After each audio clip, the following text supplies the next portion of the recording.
wing was added in 1969. The renovations would reduce overall square footage, improve accessibility and energy efficiency, and save the university $52,000 annually. I'm Lisa Hale, 97.9 WGBW News. The Packers add a wide receiver. Hi, I'm Mike Clemens with sports. The Packers have signed wide receiver and kick returner McCole Hardman. He turned 27 last week, 5'10", 195 pounds. He won 3 Super Bowl rings with the Chiefs before spending some time with the Jets. Andy Reid on why they took him back. He brings good energy, and to the other couple guys that we have, speed, not the biggest guy, but speed guy. So you like those light components. Hardman ran a 4.340 his rookie season. He signs a 1-year deal with Green Bay. March Madness. The Badgers arriving in Denver last night, getting ready for their game tomorrow against Montana. NBA, the Bucks losing at Golden State 104-93. Giannis says the Bucks need to be more aggressive. As a team, we just got to play free. Got to play free. You got to play. There's got to be like a joy within the game and stop thinking about like negative stuff. That's Giannis Antetokounmpo with Sports. I'm Mike Clemens. You can always continue the conversation on social media. Share your thoughts when you find and follow Civic Media on Facebook, X, and Instagram. I'm meteorologist Mace Michaels. Winter weather advisory for snow showers tonight and accumulations of 2 to 5 inches, along with a gusty breeze as high as 30 miles an hour, producing areas of blowing snow. A low in the mid-20s. Sun returns for tomorrow, high upper 30s. Currently 35 degrees.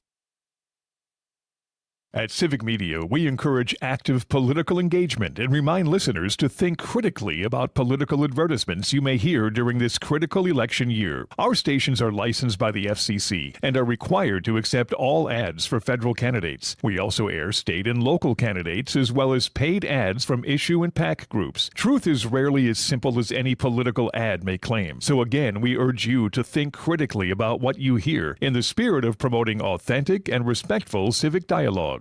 The Maggie Dawn Show. Former Lieutenant Governor Mandela Barnes, he would not be negotiating with the GOP if he was Wisconsin's sitting senator. I want to clarify, like, I'm always happy to negotiate in good faith, but we're talking about a party that's not acting in good faith. We shouldn't be in a position where we're throwing a life raft to somebody who is hell-bent on sinking the entire ship. Not something I want to be involved in. The Maggie Dawn Show. Weekdays from 2 till 4 on your local Civic Media radio station and on the Civic Media app. Maggie Dawn. Hey, everybody. I'm taking a little time off, but not to worry. We've got a special Women's History Month episode for you. I talk with some of my fabulous female colleagues.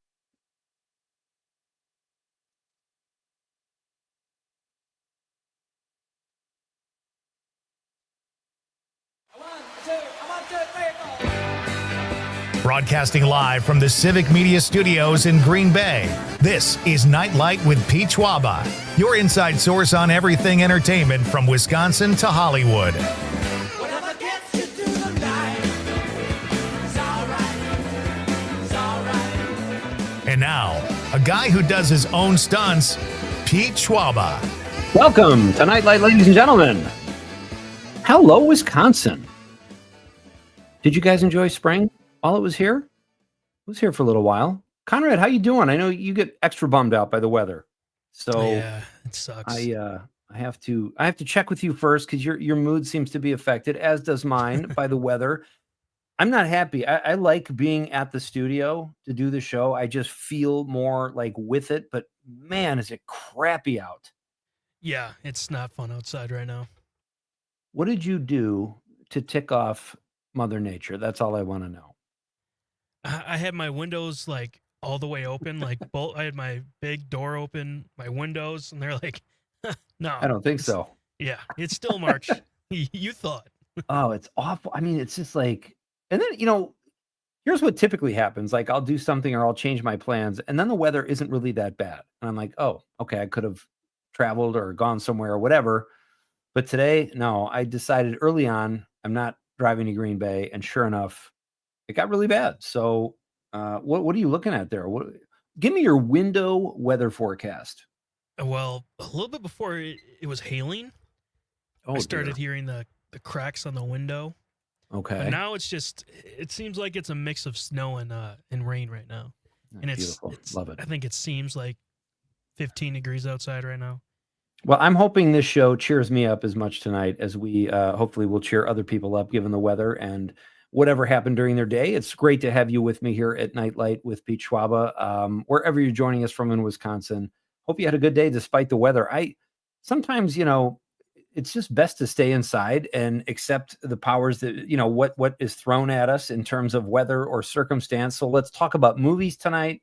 I have two great guests you guys are going to love from the show Bosch Legacy. And he's also been on the show Bosch. He has been on the show for the entire run. I want to say it was 7 seasons of Bosch with Titus Welliver. And now the 3rd season of Bosch Legacy is about to drop on Freevee March 27th.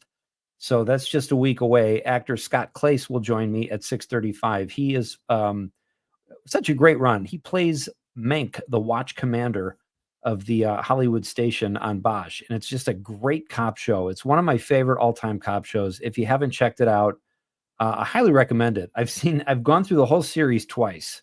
Once initially, and then I got sick about 5 years ago, and I watched almost all of it again. So a really, really good, a really solid show. Scott is a great part of it. He'll join us at 6:35, and then our pal and Madison film critic and CityCast newsletter editor. You know his name, right, Conrad? I think he's been on the show a couple times. He's been on the show a few times. He's one of our good pals. Rob Thomas comes by at 7:20. We're going to talk about some new films Rob has seen and what we should be watching, and we'll maybe dip our toe into the Wisconsin Film Festival waters. They have some cool films that will be shown there coming up. It starts in just about a couple weeks. So Rob he did an overview of the festival in CityCast Madison. So I'll ask him about that tonight at 7:20 as well.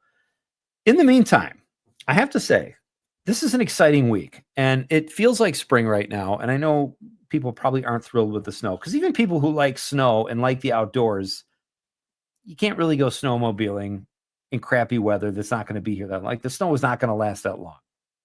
You can't ice fish. So it's just a bad deal for outdoor guys and girls and inside people like myself. Yes, I'm a self-professed couch potato. Not to say I don't exercise, but I'm an inside guy.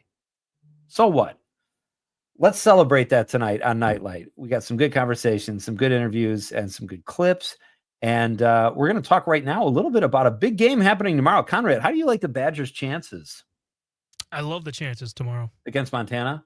Yeah, I think we got a couple days rest, which is good, and I think we can really play well in this tournament if we definitely play faster, not slow, like Mike Clemens said yesterday. But yeah, I think we have a good chance against Montana, and then I think it's going to be VCU we face. But after that, is that who you picked? I still have 2 brackets I have to fill out. I filled out one last night.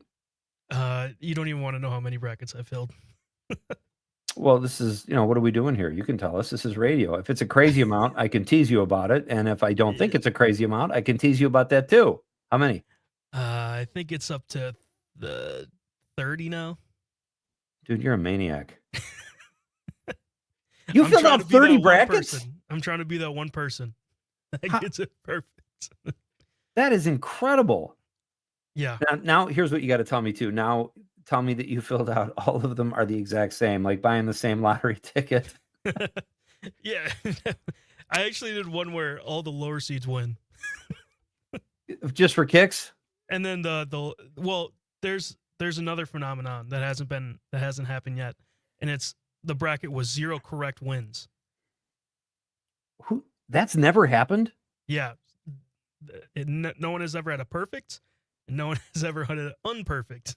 Is that right? Wow, that is incredible.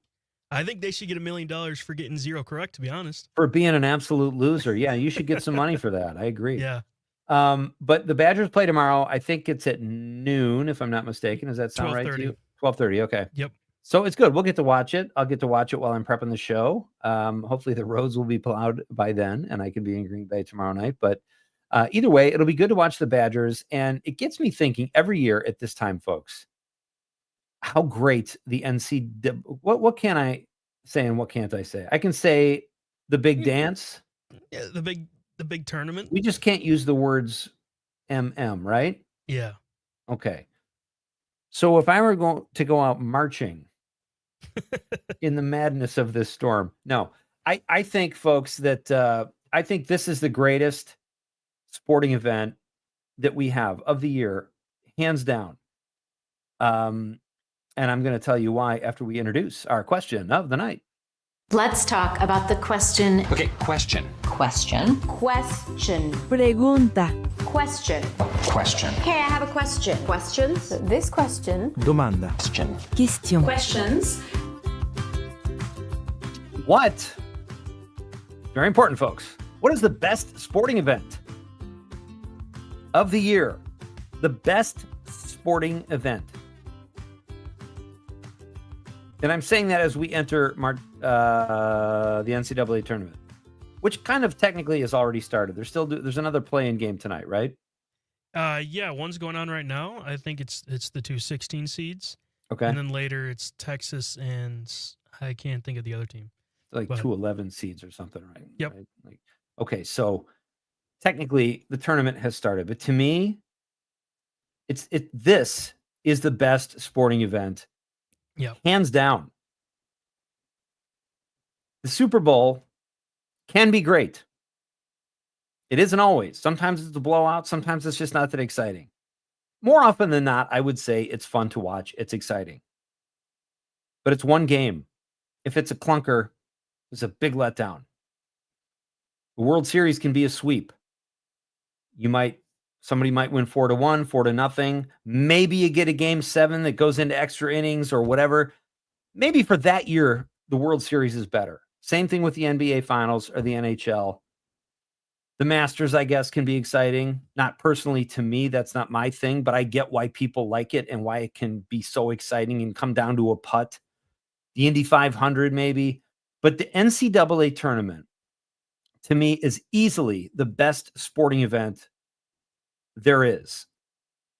With all those games, you are certain to have upsets, heartbreak, amazing moments on the court. It just is unparalleled. To me, it is the greatest event in sports. I wouldn't even say basketball is my favorite sport to watch, but you cannot be. These are kids, basically, who are becoming adults. And it doesn't matter, women, men, whatever. Both tournaments, you have the same elements. And that is why the NCAA tournament is the greatest sporting event that we have.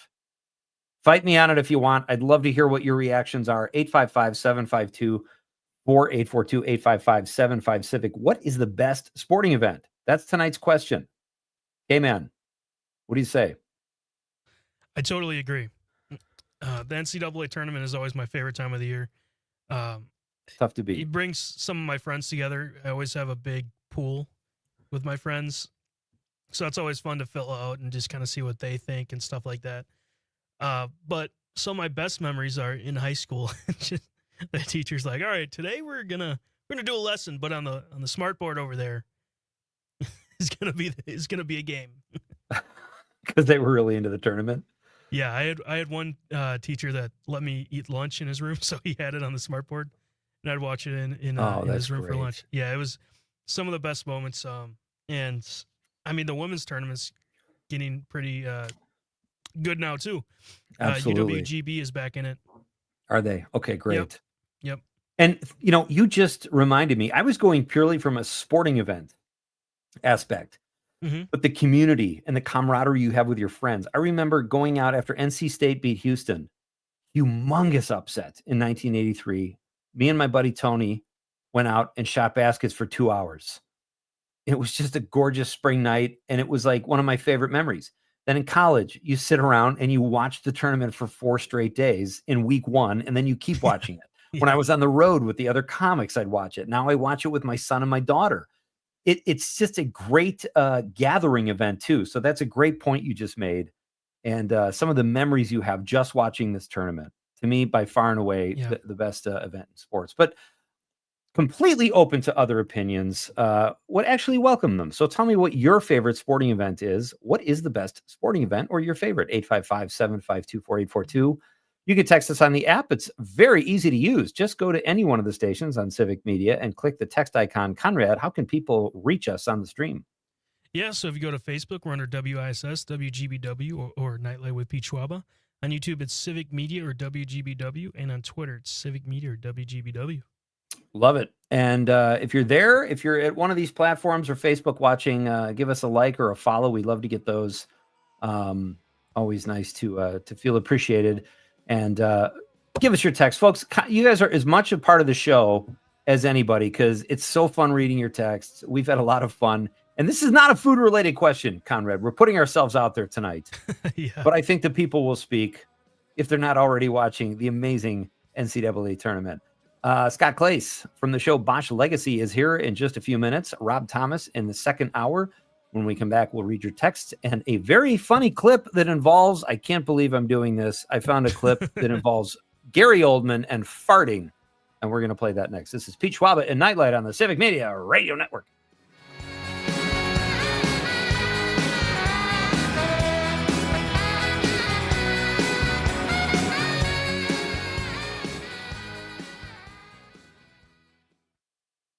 From Ashwaubenon to Alloway, this is 97.9 WGBW. There was a time when barbecue was perfect. A strong, reliable flavor that could be counted on. But then big manufacturers decided that barbecue needed to be zesty or spicy or sweeter or whatever. If you miss the good old days of great tasting barbecue, we'd like to introduce you to Grandpa's Barbecue. Made in small batches from Grandpa's original recipe. Buy yours online today at grandpasbarbecueshop.com. You're listening to the American Democracy Minute, keeping your government by and for the people. Washington State implemented their universal vote-by-mail system in 2013 and built in signature matching for identity verification. A March ruling by the state Supreme Court upholds that rule as constitutional because voters can cure discrepancies. Before the 2022 midterms, a state-commissioned audit found that younger voters, voters of color, and non-English speakers were far more likely to have their ballots rejected, and the rate of rejection varied by county. Two recent lawsuits challenged the signature matching rule, claiming that the lack of handwriting standards and the inconsistent science for signature verification resulted in the rejection of 4,500 Hispanic ballots in the 2020 primary and 36,000 ballots from all voters in the 2022 midterms. In the court's recent opinion, Justice Stephen C. Gonzalez acknowledged those rejections. All too many ballots are not counted because election workers cannot verify the voter's signatures and the voter does not or cannot cure their ballot in time. But the court found no bias, evidence of partisan malfeasance, or that voters were intentionally blocked from voting. It also found counties offered opportunities to cure those ballots. The state's auditor recommended more training for county election officials, outreach to the most affected voter groups to prevent discrepancies, and more valuable advice for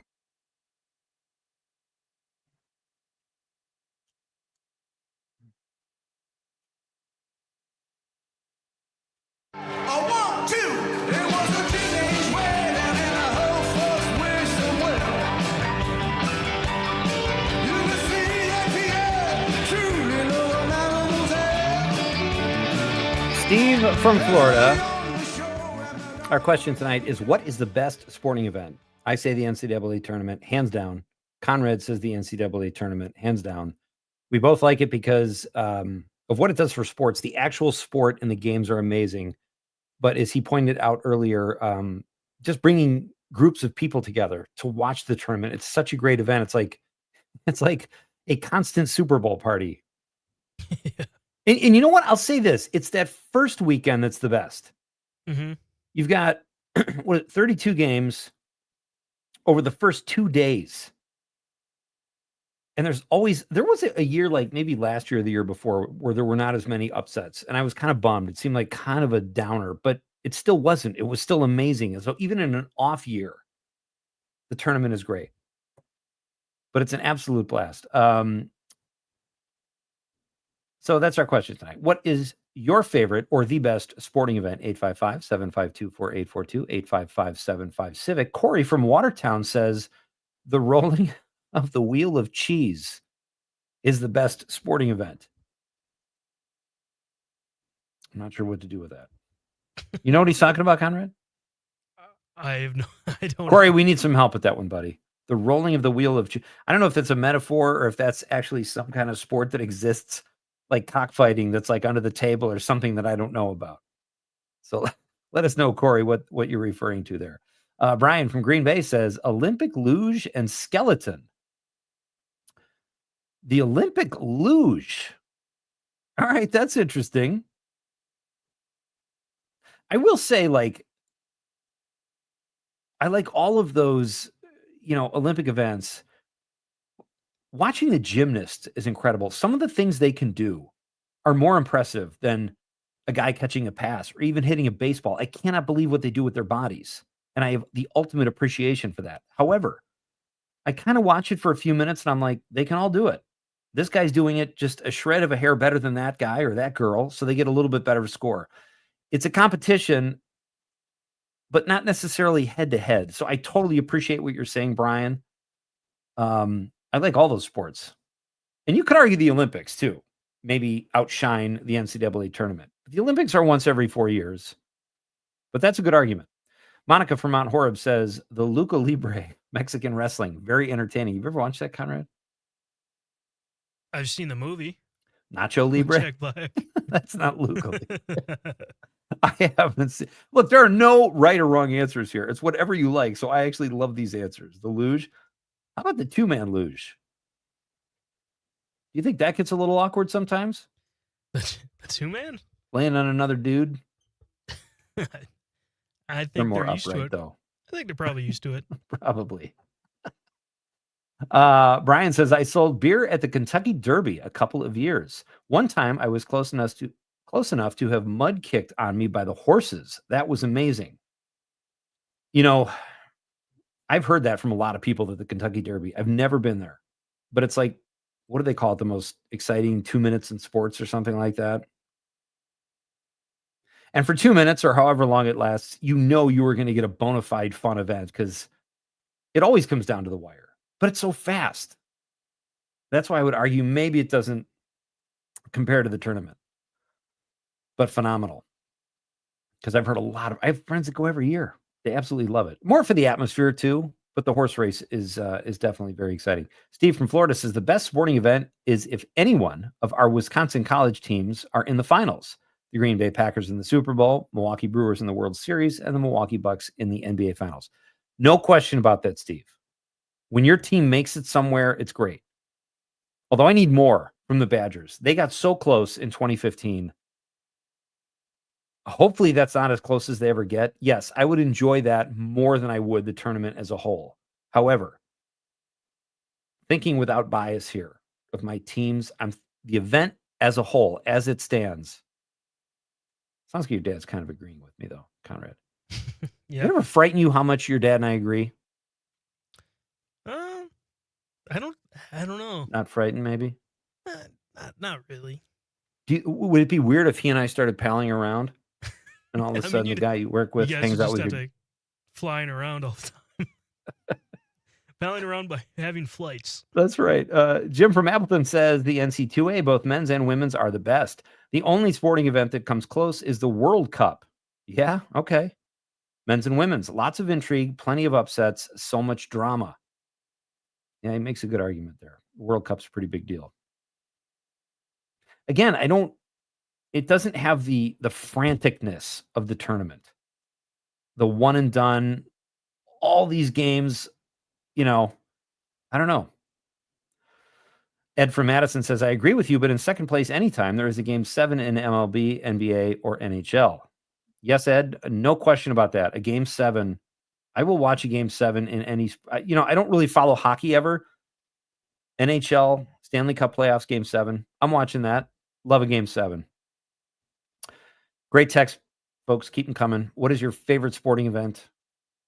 And we've had some great answers so far. Let's play this, Conrad. I found this clip last night. This is Gary Oldman, who's in the show Slow Horses.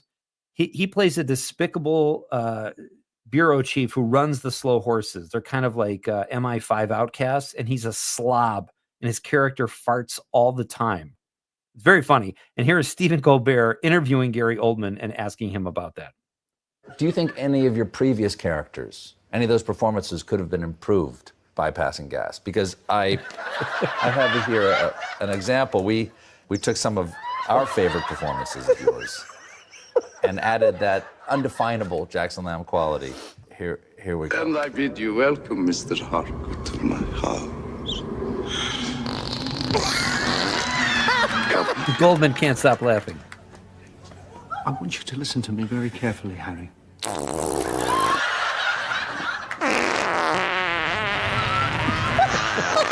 That's brilliant. That's fantastic. Get off my plane.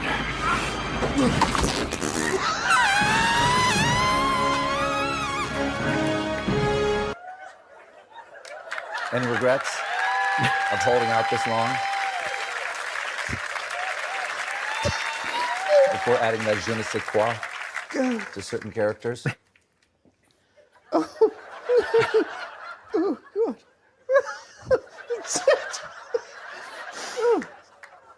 Yes, very good. That could have been. It Could have helped a few. Could have been. Could have helped a few. Could have been. Okay. That is worth a Google, folks. Gary Oldman cannot. He's crying. He's laughing so hard. Great bit by Colbert.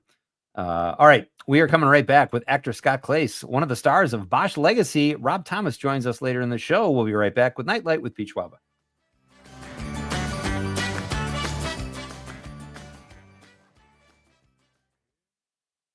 To the talk of Green Bay, WGBW, home of Mino and the Mayor.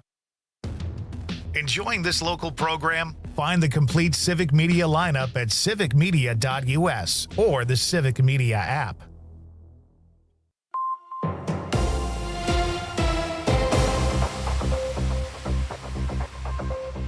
For 97.9 WGBW News, I'm Lisa Hale. North Greenville Elementary School was put on lockdown Tuesday morning when a police chase moved to the wooded area at the rear of the school.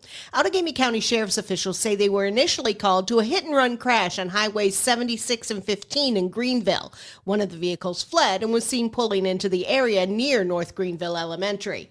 The driver exited the vehicle and fled on foot to the wooded area. Officers from multiple agencies responded and used drone resources and canine officers to track and eventually arrest 27-year-old Joshua Lee Howard of Hortonville. Officials say the investigation is continuing. Meanwhile, another new Wisco school was placed on lockdown Tuesday. This time it was in Winneconne, where Winneconne Elementary was placed in a soft lockdown while Winneconne police executed a search warrant nearby. The occupants of the residence were known to have firearms. The lockdown was immediately lifted once the residence was secured. About 50 used syringes and drugs were found in the residence. Police arrested a 44-year-old Winneconne man on possession of methamphetamine, THC, and drug paraphernalia. Wisconsin Superintendent of Public Instruction, Dr. Jill Underly, and her challenger, Brittany Kinzer, will participate in a candidate forum today ahead of the April 1st election. The virtual forum will be held online from 7 until 8:30 p.m. and could be the only live forum to feature both candidates for the position. A link to the live forum is available online, and a full recording will be available afterwards. The forum will be moderated by Dr. Kevin Lawrence Henry Jr., an associate professor from the University of Wisconsin-Madison. I'm Lisa Hale, 97.9 WGBW News. For news anytime, log on to WGBW.FM. On your entertainment beat, I'm Pete Schwaba. People on social media have been raving about the show Adolescence. They might be onto something, as it is the highest rated show on Netflix for the week of March 10th. The show was discovered by over 24 million viewers between Thursday and Sunday of last week. That's 5 million more viewers than Robert De Niro's Zero Day received. Hey, Scott, can you hear me? I can hear you. How's it going? Can you hear me? Yeah. Okay, yeah, for some reason, I tried to do it on my desktop, but I realized I was in Internet Explorer or Safari, and for some reason, my Chrome is really not working. I thought it was a Wi-Fi issue, but it's not. So I tried to clean it out yesterday, but it's probably morning for me. This sounds good to me. That Okay, sounds good. Hey, Scott. Hey, Petey. How you doing, buddy? I'm good. How are you? Doing great. Thanks. It's great to have you on the show. Are you on StreamYard right now? Because whatever it sounds great. I'm on StreamYard. Yeah. Oh, perfect. Okay. I don't see you in the studio, but as long as I it's working. I put my name in. I don't have my camera on. Okay. Yeah, it doesn't matter as long as I can hear you. I just don't even usually when someone is on StreamYard, even if their camera's off, I can still see like their window or whatever. But this is totally fine. As long as it works for Yeah. you, Conrad. Yep, Okay. totally Okay. works. Awesome. All right, we'll be All back right. in about a minute. Are we going right to me? Yeah, I'll read a text and then I'll bring you on, Scott. Oh, take your time. I just didn't know. Okay. Thanks, Petey. You got it. Thank you. All right. Bye.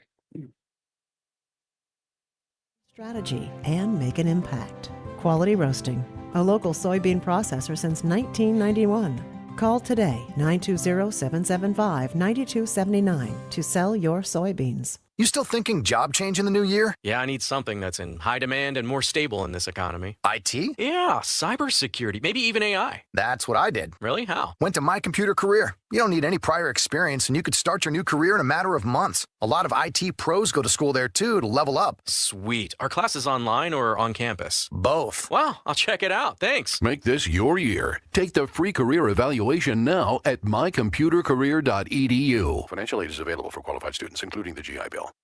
Mino and the Mayor. On Thursday's show, Dennis Peters from the Glam Band is in to help.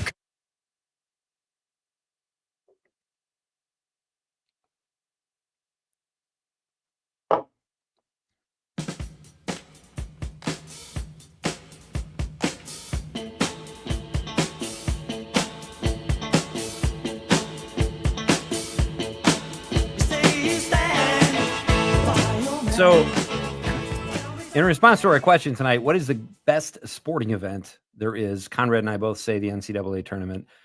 Ed in Madison says, I agree with you, but in second place, oh, I already read that. I'm sorry. Hey, where's Tony's comment? I want to make sure I don't leave Tony out.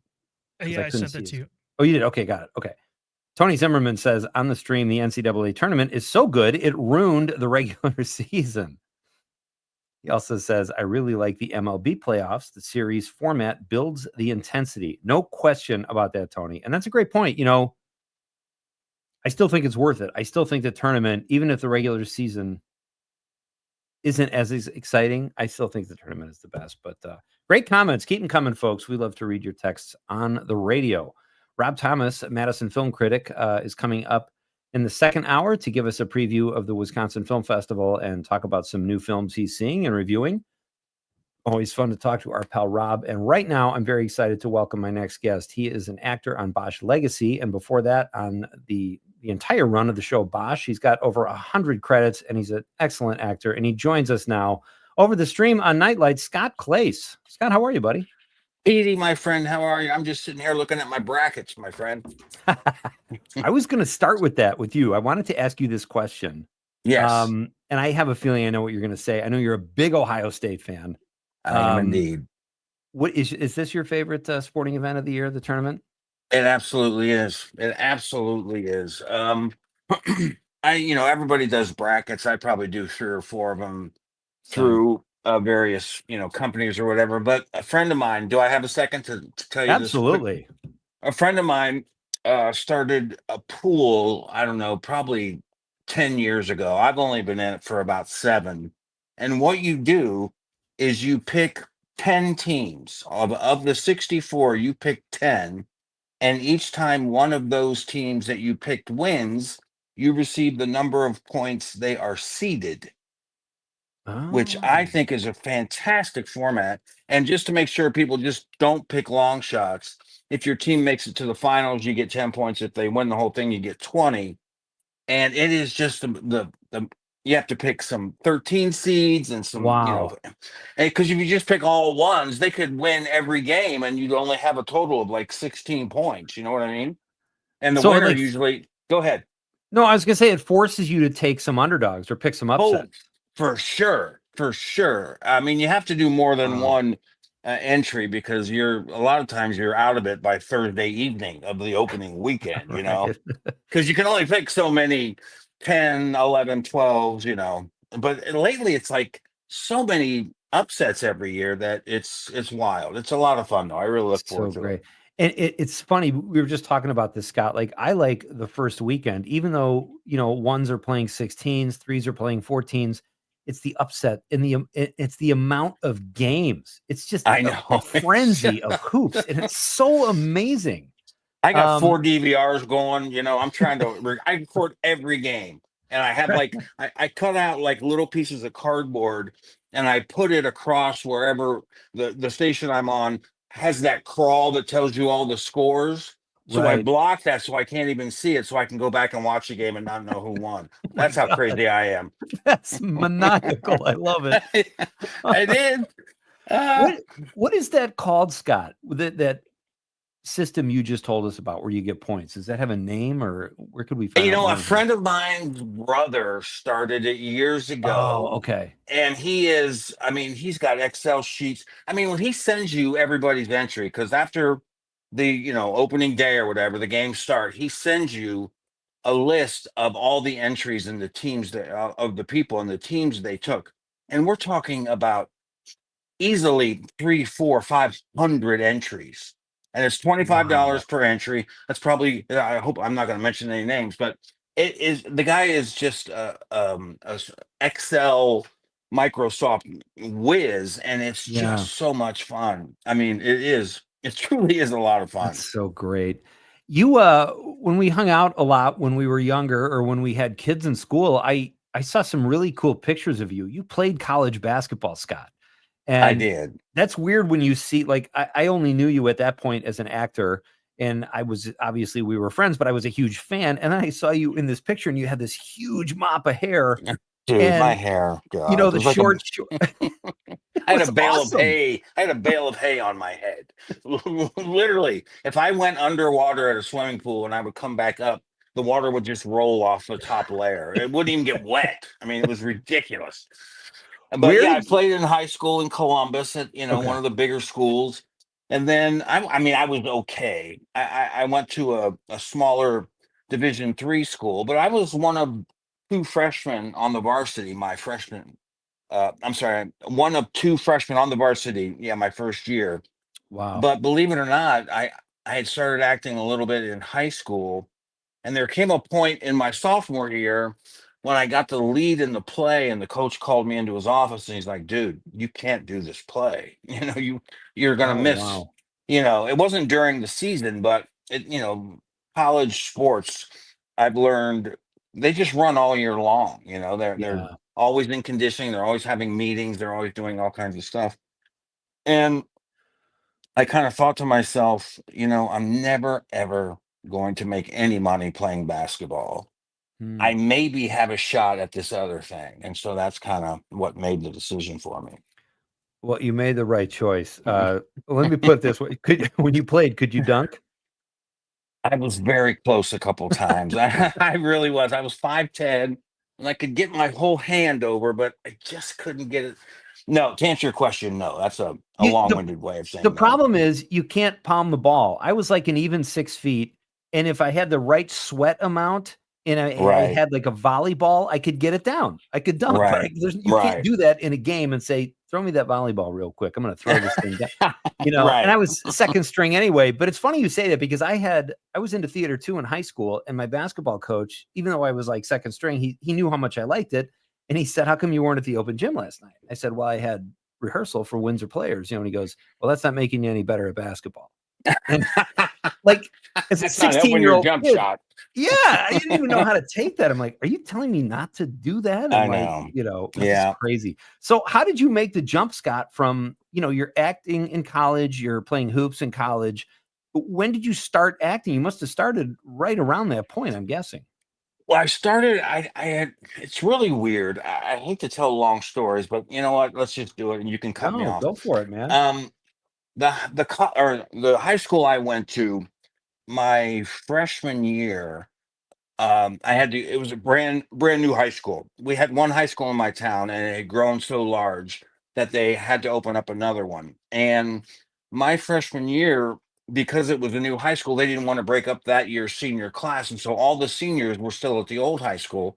So we just had freshmen, sophomores, and juniors in my high school. And a friend of mine who was a wrestler was doing a play. I'd never seen a play. and I went to watch him. It was that, that high school staple, The Diary of Anne Frank. And Yeah. I was watching him up there, and I thought it was just like the coolest thing I had ever seen. Wow. And so I signed up for an acting class, and I was doing a scene. I'll never forget it. I was doing a scene from this old play called The Rainmaker, which is an old Burt Reynolds movie about this con man who goes to these desert towns and swears he can make it rain. And I was doing this scene. I was really nervous, and I was like 1/5 of the way through it, and the teacher said, "Let's just stop for a second." And I thought, "Oh God, this is not good." And he said, "Scott, I need to talk to you out in the hall." And I was like, "Oh my God, this is really bad." And he took me out to the hall and said, "Listen, you and I are going to walk down to the registrar's office right now, and you're going to sign up for acting one." Because Wow. I know this is a true story. I swear to God. And I was really kind of blown away by that. And that's how I started doing plays in high school.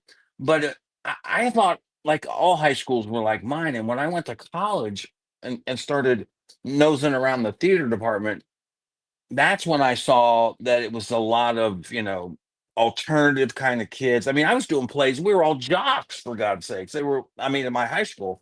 Huh. And I was just kind of blown away by that, but I really kind of liked it. And so I started in college. And then when the day I graduated, I drove to New York City like an idiot. I didn't know anybody. I know, not my college was not one of those that prepare you for stuff like that at the time. You hear about colleges now, they send their kids to New York or Yeah. LA for 6 months, in an agent's office, working on a sound, whatever. I had none of that. And I lasted about 3 years, never had one audition. Hmm. And I finally went back to Ohio with my tail between my legs. And childhood friend's father knew of this new theater that was opening up that was with some really good people. And that turned out to be, great for me. It was this little tiny theater in the basement of a church. And it was so hot in the summer that they handed out these little fans that you like a postcard with a paint thinner or a paint stirrer stick, Yeah. and on it it said, I'll never forget it. It said, "Live theater. It won't kill you." And I I thought that was kind of a cool thing. And that little theater, at that time, ended up becoming like 10 years later this $3 million a year budget, huge space Wow. downtown Columbus. It's still there. And I was like there on the ground floor and just met a bunch of great people. And that's where I was when I finally moved out here. That's so cool. Is that still there? Like, do you ever go back and do shows like as an I alumni? did, yeah. The first like 10 years, I'd been here about 10 or 15 years, and they asked me to come back because it was an anniversary of theirs. But in the years since then, it has gotten new artistic directors, and I don't know anybody there Yeah. anymore. Now, my pictures are still up in some of the production, stills on the walls, but no, I haven't in a long time. Um, I want to ask you before we get into Bosch Legacy, Scott, since we're up against a break here in a couple minutes, so I'll just wait until after the break before we dig in there. But I want to make you feel really good about living in LA today because it looked like summer was on the way here or spring, and we get dumped on with snow today and sleet. It is so ugly outside.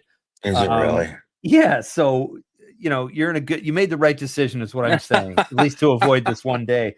I know. But I want to ask you, since we're in Wisconsin, most of our listeners are in Wisconsin. You were in the Onion movie years ago, and somehow that slipped past me last time you were on, or I didn't know that. Yeah, I The was. Onion And that, started here. What was that like?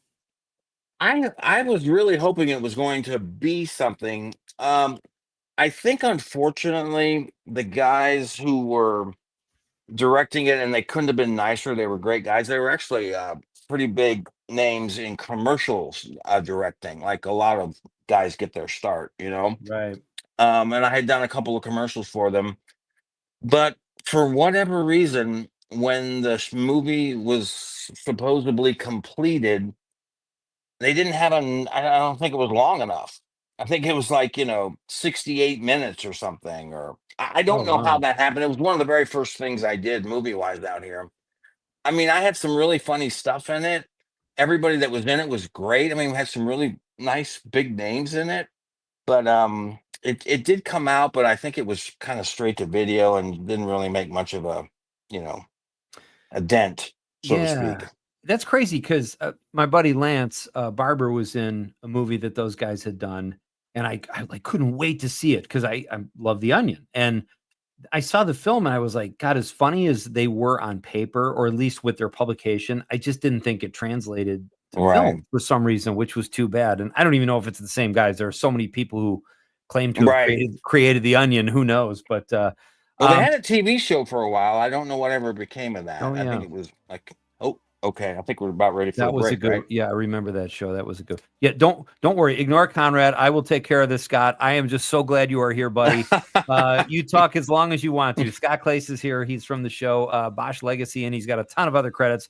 We'll talk about the new season of Bosch Legacy, which drops March 27th with Scott when we come back. It's Pete Schwaba and Nite Light on the Civic Media Radio Network.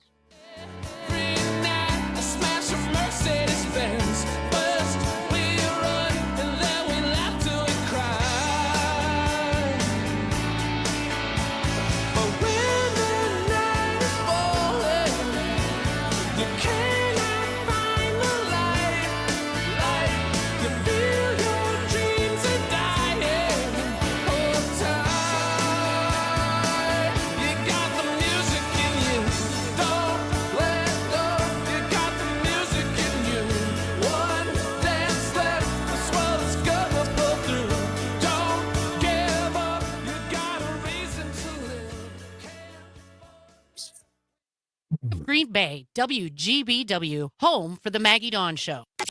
While the teams get ready to choose their top draft pick, you can help Mino and the Mayor choose their top craft pick. Northeast Wisconsin is home to amazing breweries, wineries, cideries, and distilleries, and we need your help picking the best. We've drafted 10 of our favorites, but which local craft beverage creator will go to number 1? That's up to you. Top craft pick creators include Fifth Ward Brewing Company in Oshkosh, New Denmark Brewing, Duck Creek Distillery and Winery in Denmark, and Captain's Walk Winery in Green Bay. Vote for your favorite now by logging on WGBW.FM and click on Mino and the Mayor's Top Craft Pick. When you vote, you'll enter a random drawing to win $250 in gift cards from participating craft creators. Don't wait. Voting ends Friday, April 18th. Log on WGBW.FM and click on Mino and the Mayor's Top Craft Pick and vote right now. Mino and the Mayor's Top Craft Pick, drafting Northeast Wisconsin's finest one sip at a time. You want to feel important. You want to be part of something bigger, something that matters and can help change things. You want to feel like you belong. We know. We felt that way too. And that's why we did something about it. We aren't just Army National Guard soldiers. We are normal people just like you. But our part-time service in the Army National Guard means we get to be more. When our communities are in need, we get the chance to stand up and do something about it. We get to serve in our own region and help the people we call neighbors. From the lakeshores of Ohio, Michigan, Wisconsin, and Minnesota, the fertile fields of Indiana, Illinois, and Iowa, to the wide open plains of North and South Dakota. We are here for our hometowns. And together, we can make a difference. Take on your legacy. Visit NationalGuard.com to find out more. Sponsored by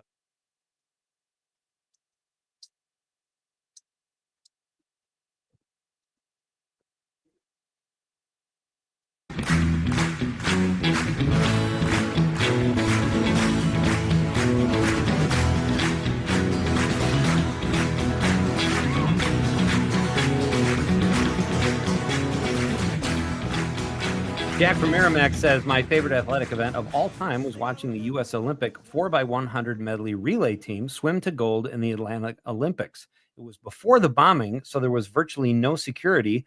I was down on the pool deck and had just talked to a couple of the swimmers. It was a thrill I'll never forget. Wow. I've heard of lax security, but that's... Maybe, Jack, were you wearing a Speedo and they just didn't know? Maybe they just let you down there. Jack always wears a Speedo.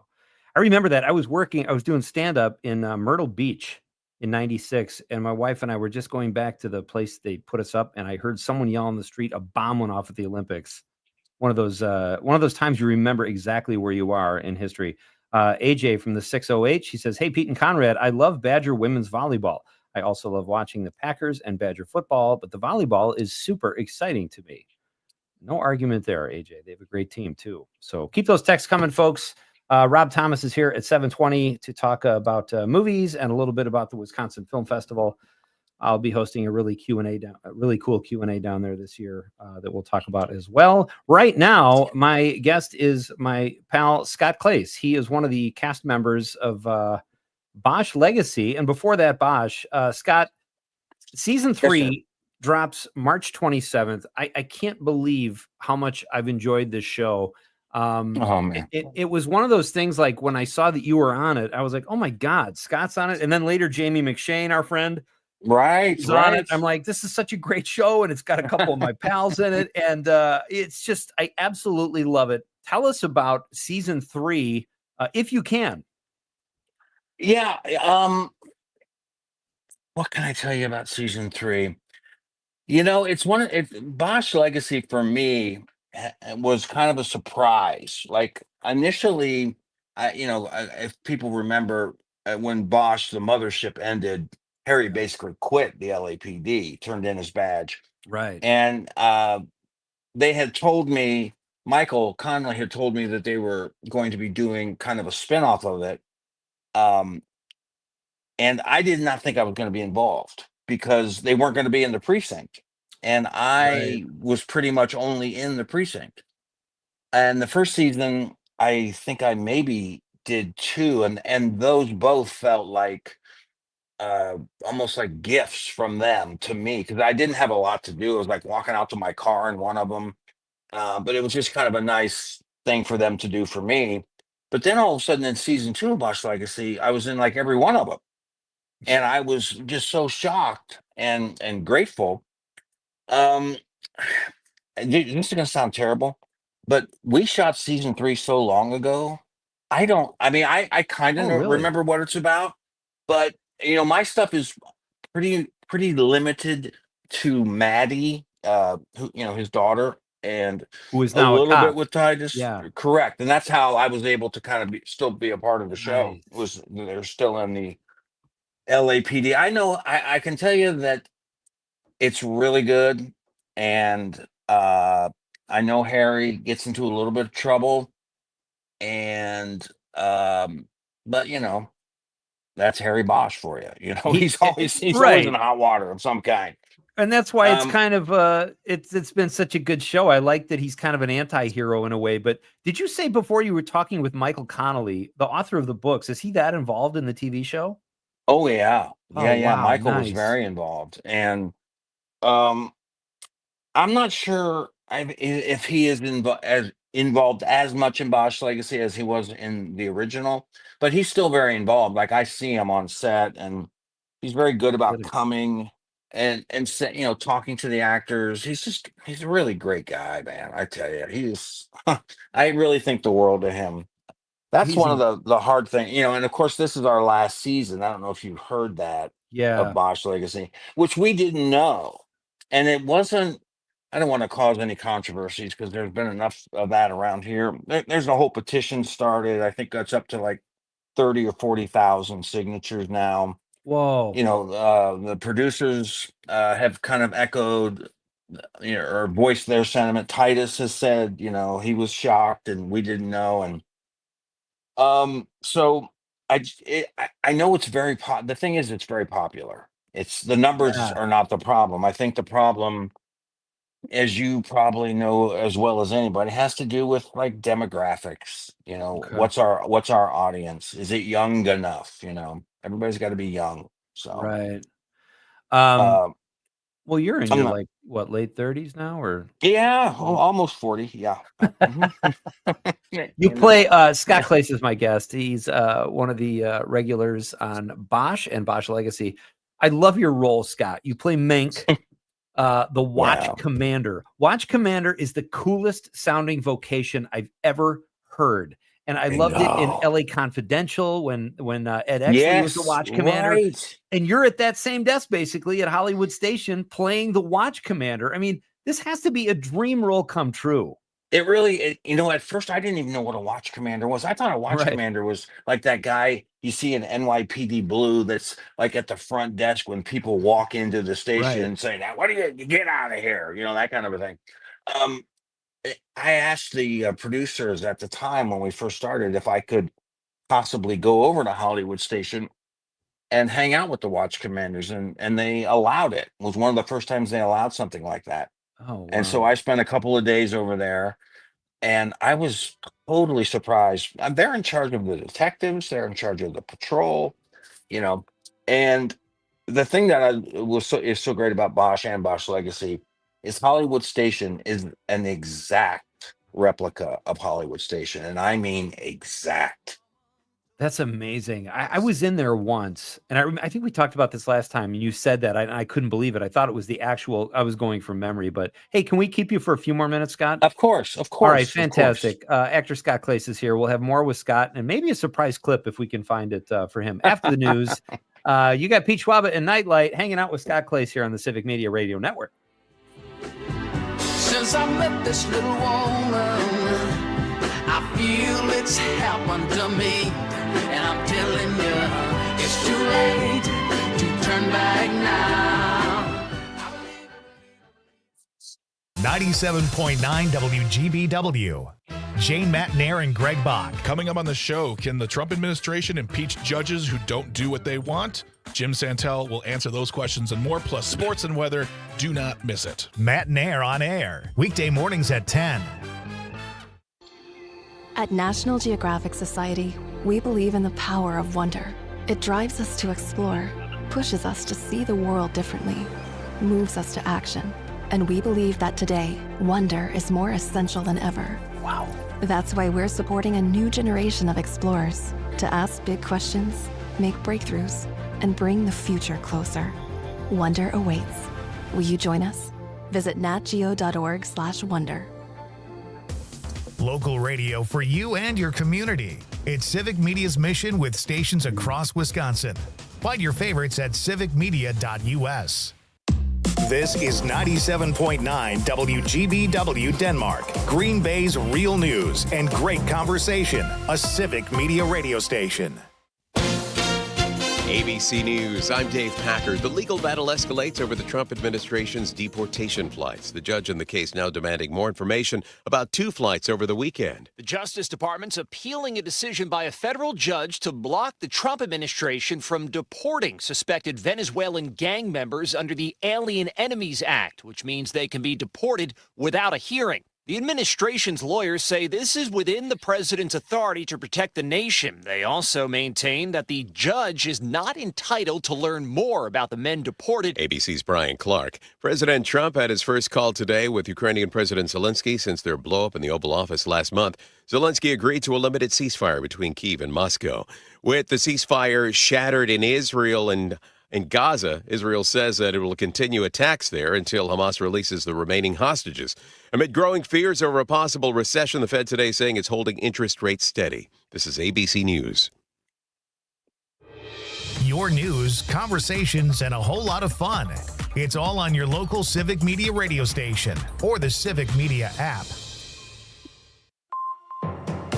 For 97.9 WGBW News, I'm Lisa Hale.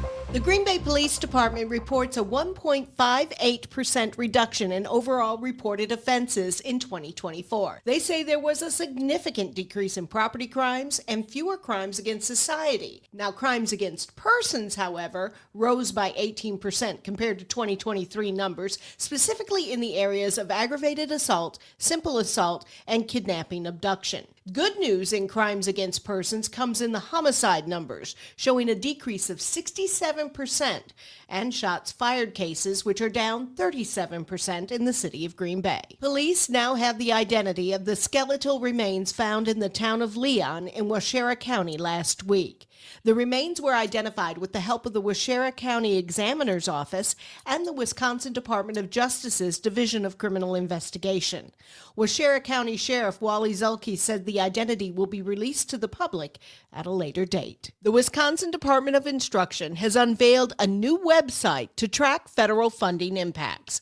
The page provides real-time updates, critical information, and resources related to federal funding for public schools and libraries across Wisconsin. Available tools also include real-time updates on current funding cuts at the federal level and an interactive map to view data specific to your school district. Resources also include personalized flyers that highlight the effects of federal funding for each district. More information is available on the DPI's website. WGBW has an e-newsletter that comes out twice a week, and it is filled with stories you care about from the greater Green Bay area. Subscribe today at WGBW.FM. I'm Lisa Hale, 97.9 WGBW News. For news anytime, log on to WGBW.FM. The Packers add a receiver from the Chiefs. Hi, I'm Mike Clemens with sports. The Packers picking up a wide receiver and returner in free agency. He's McCole Hardman, who earned 3 Super Bowl rings with the Kansas City Chiefs. Hardman, who turned 27 last week, suffered a knee injury last season. He'll sign a 1-year deal with Green Bay. NBA, the Bucks losing last night at Golden State 104-93. Steph Curry sat out for the Warriors. The Bucks have lost 5 of their last 7 games. March Madness underway. The Wisconsin Badgers arriving in Denver last night for tomorrow afternoon's game against Montana at 12:30. I think quick turn, go play, right? Don't dwell on, hey, we got to the championship game, we didn't get it done. Now let's go on to next. We get to play in another one. We just focused on a 4-team, 2-game tournament. We have to win Thursday if you want to get Saturday. You know, as I've always said, that all the bad teams are probably waking up about right now on spring break, somewhere with their feet in the sand, and the really good ones are still playing. That's Wisconsin head coach Greg Gard. With sports, I'm Mike Clemens. I'm Lisa Hale with WGBW News. Your news roundup in quick podcast form. You can find it anywhere at the WGBW website, WGBW.FM. I'm meteorologist Mace Michaels. Winter weather advisory for snow showers tonight and accumulations of 2 to 5 inches, along with a gusty breeze as high as 30 miles an hour, producing areas of blowing snow. A low in the mid-20s. Sun returns for tomorrow, high upper 30s. Currently 35 degrees. Nothing you could say could tear me away from my dog. My dog is Shallow, y'all. Hi, I'm Smokey Robinson. When you adopt a shelter pet, you not only bring joy and love into your home, you also give another animal the chance to experience that special bond. Join me in supporting American Humane Society and their incredible work to help our most vulnerable friends. Together, we can make a real difference. Donate today at AmericanHumane.org. Matt and Air on Air. You may say to yourself, Self, what if I want to contact Doge and let him know that I'm unhappy with these cuts? Do you know who had the same idea? Congressman Mark Pocan. We couldn't get that number off the Doge website, and they literally just said that there is no one that you can speak to, and they didn't provide anything. The administration of transparency. But you can't talk to anybody. That's okay. Matt and Air on Air. Weekdays 10 till noon on your local Civic Media radio station and on the app. Todd Albaugh. Hey, everybody, join us next time. The chair of the Wisconsin Democratic Party, Ben Wickler, joins us to talk about the April 1st election.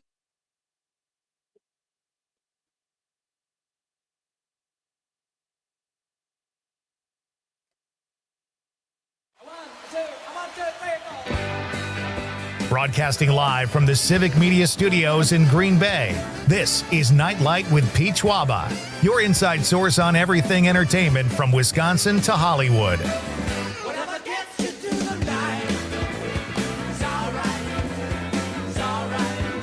And now, a man barely 6 feet tall, but a mountain of muscle, Pete Schwaba. Welcome back, ladies and gentlemen. Great to have you with me on this Wednesday night.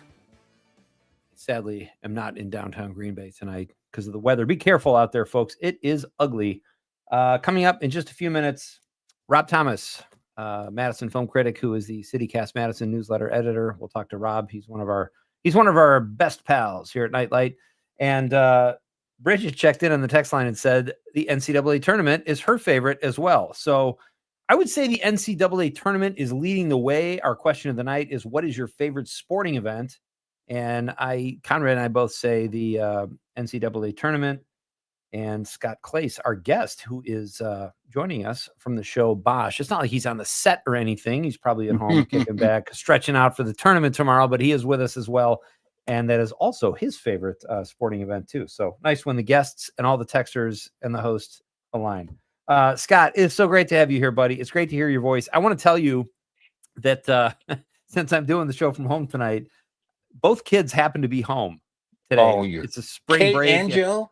Am I allowed to say their names? Okay. They're all upstairs listening, and we're like, we can't believe we're listening to Scott Clace right now. So tomorrow I'm going to call you and let's catch up because I want to know what's going on with you guys as well. So Would love to. Hey, yeah.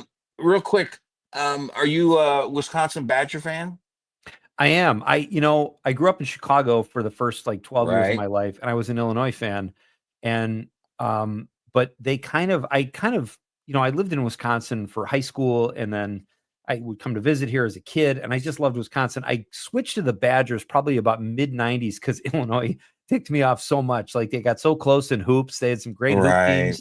Their football team was terrible, but Wisconsin built such a great program here. It was hard not to be a fan.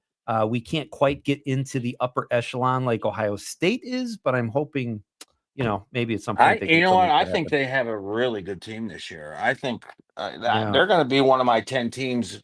I'm going to do 4 entries, 1 with Flynn, 1 with Delaney, and 2 myself. But I'm going to pick Wisconsin, at least 2 of them. I know they're only a 3 seed, but I like their makeup. I like the way they play. I do too. They can be very boring at times, but this year with picking up Tanjay, they're just a fun team. Tanjay, Jiminy Christmas! I never even heard of that guy. I didn't either before this year. And now here's the thing: we're in the same region with Duke, who I just want to scream because in 2015 I host a show on PBS TV here in Wisconsin too, right? And I had a recording day, and I brought my kids with me in 2015. They were still pretty young, but I said, "This is going to be amazing.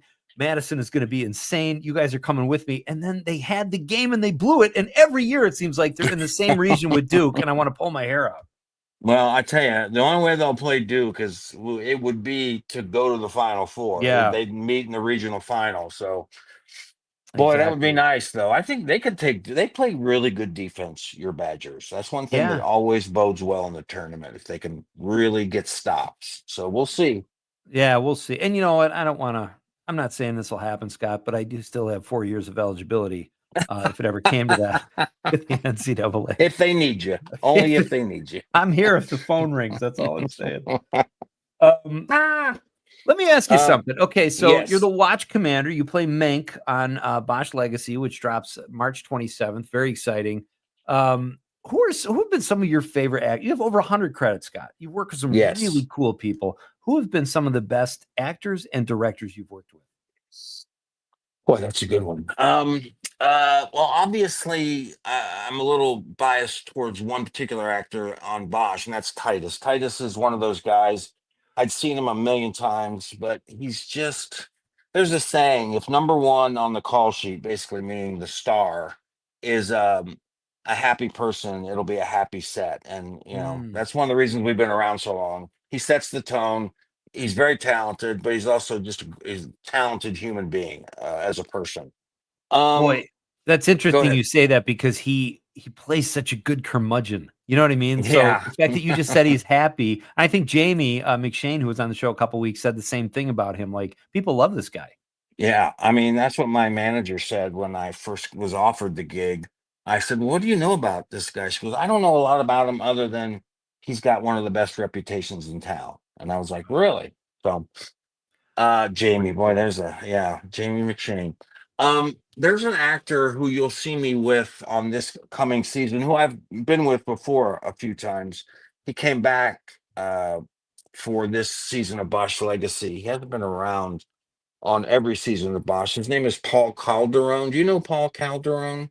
Yeah, he plays Jimmy Robertson, right? Jimmy Robertson. Yeah. You want to talk about a character. really good actor. We have a scene together in this season that is probably in my top 3 of all my Bosch scenes. Like I just have a phenomenal scene with him.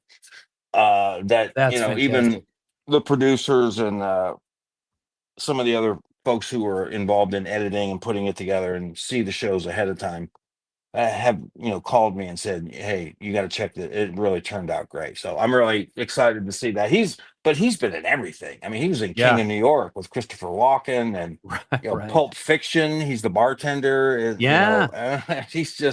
He's a really great guy. He's a New Yorker. Everything he's in, he kind of elevates it. He's like one of those Totally. actors, you know. He brings cachet to whenever he shows up. For sure. Obviously, you knew about the Seinfeld thing, and where I was on the series finale of Oh Seinfeld years yeah. ago. It's like Yeah, my yeah. third job in LA. That probably had the most impact on me because I was just newly here. I had done some things, but nothing like that. And I likened it to being at like Shelley, who's my wife for your listeners, being at her high school reunion because everybody on the finale had done the show before. They brought all those Oh. characters back. Uh, and I was like one of the only guys on the show that had never done the show before. And I was just like sitting and watching and just being fascinated by just all of them, It was Yeah. a great experience for me. That's It's so fun. cool to have that as a credit and get on the last show. We have another guest who's on frequently named Johnny Beaner, great comic. He was the last comic that the last new comic booked on Letterman. So like Really? he got in just under the wire. I love hearing stories like that. So, and what is Yeah. Seinfeld? Like maybe the greatest sitcom ever. So that's Yeah, awesome. I still watch it. It still Yeah. holds up. I mean, I hung Same. out with Keith Hernandez and Jerry Stiller pretty much every day. Jerry Oh, Stiller was fun. one of my favorites, and he was just happy somebody knew who he was. When you get to Really? be that age, yeah, you would think, oh, people don't want you to come up and say, stuff like, "Oh, I really enjoy your work." Trust me, 90% of the people do. They like that. They Yeah. like hearing that. We're all looking for validation of some kind. Sure. Well, here, I'll tell you this story that you'll remember. I think we actually touched on this last time you were here, but talk about validation. You and I were at a Dodgers game with the kids, and we're leaving, and this humongous, like, gangbanger type guy, face and neck tattoos, piercings, Right. comes up to you, and I think this guy's going to take a swing at you. I'm like, what did Scott do while I went to the bathroom or something? But this guy just walks up and he tells you you're like his favorite actor. It was like the greatest story. Every muscle in my body turned to stone. I thought, oh my God, this is it. This is how This it is how it happens. ends. Local man killed a Dodger game. Film at 11. Oh, that's fantastic. Scott, one more question before we let you go. What director is out there that you would do anything to work with as an actor? That's I can answer that without even thinking about it. His name is David Fincher. Oh, I nice. love his films. I saw Seven the day it came out. I was in New York City. We were visiting Shelley's sister over Thanksgiving. I don't know what year it was, but it was late 90s, I think. And it was raining out in New York. And I went to the afternoon showing of it. And I was so I realized at one point I was sitting on the very edge of my chair, like leaning towards the screen, and I was so blown away by that movie. I've seen all of his films many times. I just really think he's one of the best out there. And He Jamie's worked certainly with is. him. Jamie McShane has worked with him. He did that Mank. Talk Oh about yeah, synchronicity. He Mankowitz. He in that movie that's Mank. right. Yeah. He said he's got a part on Bosch Legacy this season, just maybe a couple episodes. I don't know. He He plays that does. same character, so I don't know if you guys are in the same episode, but that's kind of cool. We are, but we don't cross paths. But I do Okay. talk about him, believe it or not. Oh, really? Oh, Yeah, my character talks about him. Yeah, all the more reason I'm for me aware to- of him. Yeah. Oh, that's So, great. yeah. And I think we talked about this last time too, folks. If you haven't seen Bosch, and you want to see Scott, he's in one of my favorite scenes on Bosch, season 3, I think it is, right kind of towards the end of the season. It's the one we discussed this last time briefly, Scott, where Jerry gets shot and there's a rescue, and he's laying dying in his driveway, manages to get to his phone, and you're the one he calls, the watch commander, and you're rifling through find his address and call, and you're talking to him, tell him to hang in there. It was great acting, buddy. It was amazing. That had a thank you, by the way, first of all. I still remember the director of that, Ernest Dickerson. But we did this thing where, like, I'm joking around with people in the precinct when the phone initially rings, and I answer the phone, and I'm almost like saying something to somebody else, like, "Yeah, then what did he do?" And it's Jerry on the other line. And when I finally realized it's him and he's been shot, I've seen this in other movies. um I slowly stand up, like, to kind of figure out what's going on, and the Yeah. camera goes up with me. I just think it's a cool shot, and it just kind of brings everything, like almost like when somebody's in a hallway and all of a sudden the hallway, like, goes on forever, like something they do with the camera. Do you know what I'm talking about? Yes, I know When it exactly what you're seems, talking about. and yeah, I love stuff like that. But And I watched it. I've watched the scene several times. My son Joe and I watched it. He's interested in acting and all this. So we that one scene, it may be it is my favorite scene in the whole series. So if you have not seen Bosch, check it out. You've got I think 7 seasons to watch, and then 3 of Yeah. Bosch Legacy. Yeah. And my buddy Scott here, who has spent some time with us, is in every season. I think you're the only cast member to do that, Scott. So congrats. Yeah. And hey, this was fun tonight, buddy. Let's do it again. Good luck with the new season, and I'll give you a ring tomorrow. Petey, please do, and tell Joe and Kate I said hey. You got it. Same to Flynn and Delaney, buddy. Have a great All right, night. buddy. You All right. too. Bye-bye. Scott Clace, ladies and gentlemen, check out Bosch. He does great work on that show and everything he's in. He's a really phenomenal actor. It was fun. Conrad, how we doing? We're doing good. Got Are about we? 30 seconds. 30 seconds to what? We just got here. To the Oh, great, not till the show's over. Okay. to All the right. great news. We're coming right back with Rob Thomas from CityCast Madison, and we're going to talk movies and TV like we always do, and it's a blast with Rob. Stick around, folks. It's Pete Schwaba and Nightlight on the Civic Media Radio Network.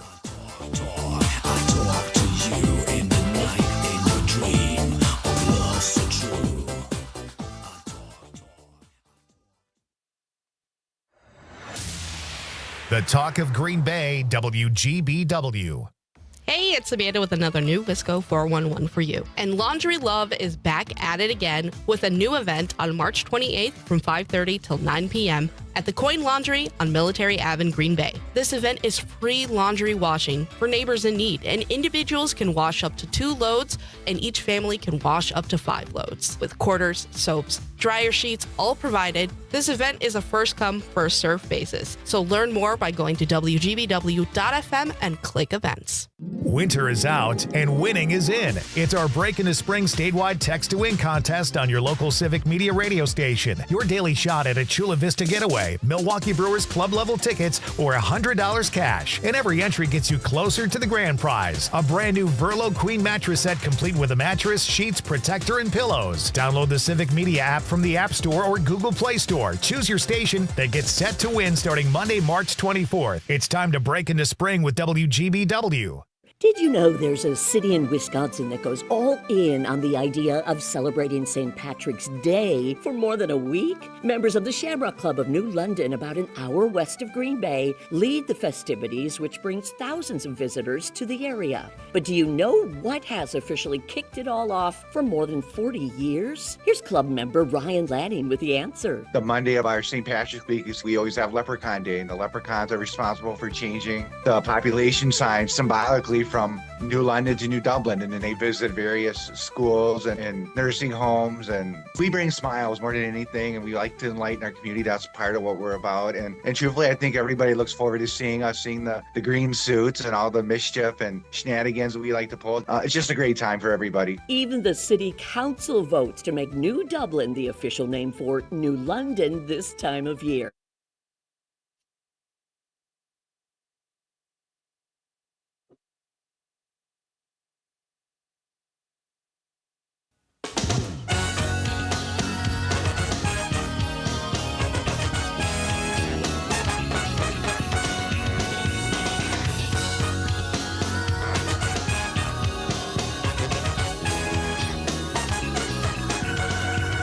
All right.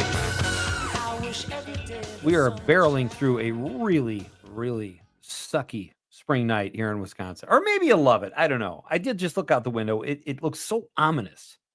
Conrad, are you getting freaked out? Yeah, it's getting a little scary out here. I mean, even the kegger we're throwing, we're all getting scared, you know? Yeah. Just make sure the place is clean when I get back there tomorrow.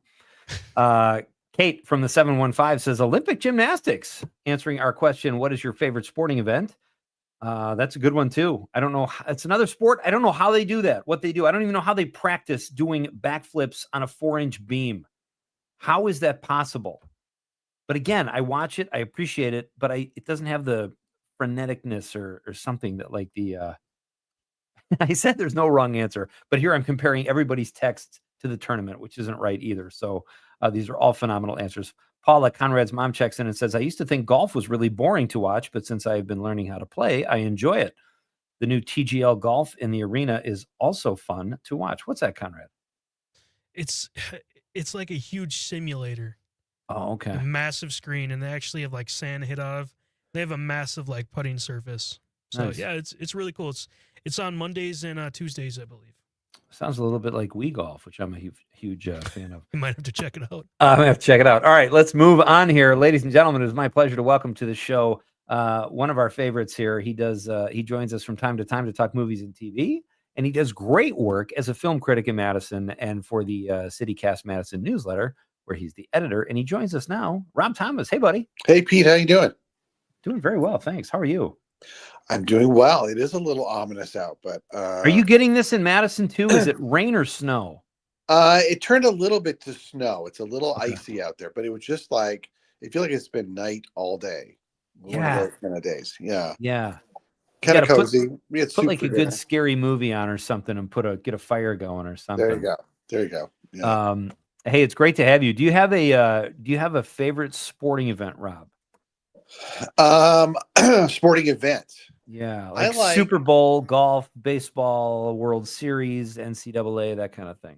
I like the Winter Olympics, I gotta say, because they're sort of the kid brother of the regular Olympics. So, it's like we're gonna do everything the Summer Olympics do, but on ice. And yeah, right. So I think I'd say Winter Olympics would be okay. Very well done. And then I thought of you. Our question last night was, what was your favorite frozen pizza? I don't know if you knew this or if I'm feeding you a story here for CityCast Madison, but actually it's already been done in Up North News. So I don't want to sound like I'm plagiarizing, but Wisconsin is the frozen pizza capital of the world. And our question last night was, what's your favorite frozen pizza? Do you have one of those? Interesting.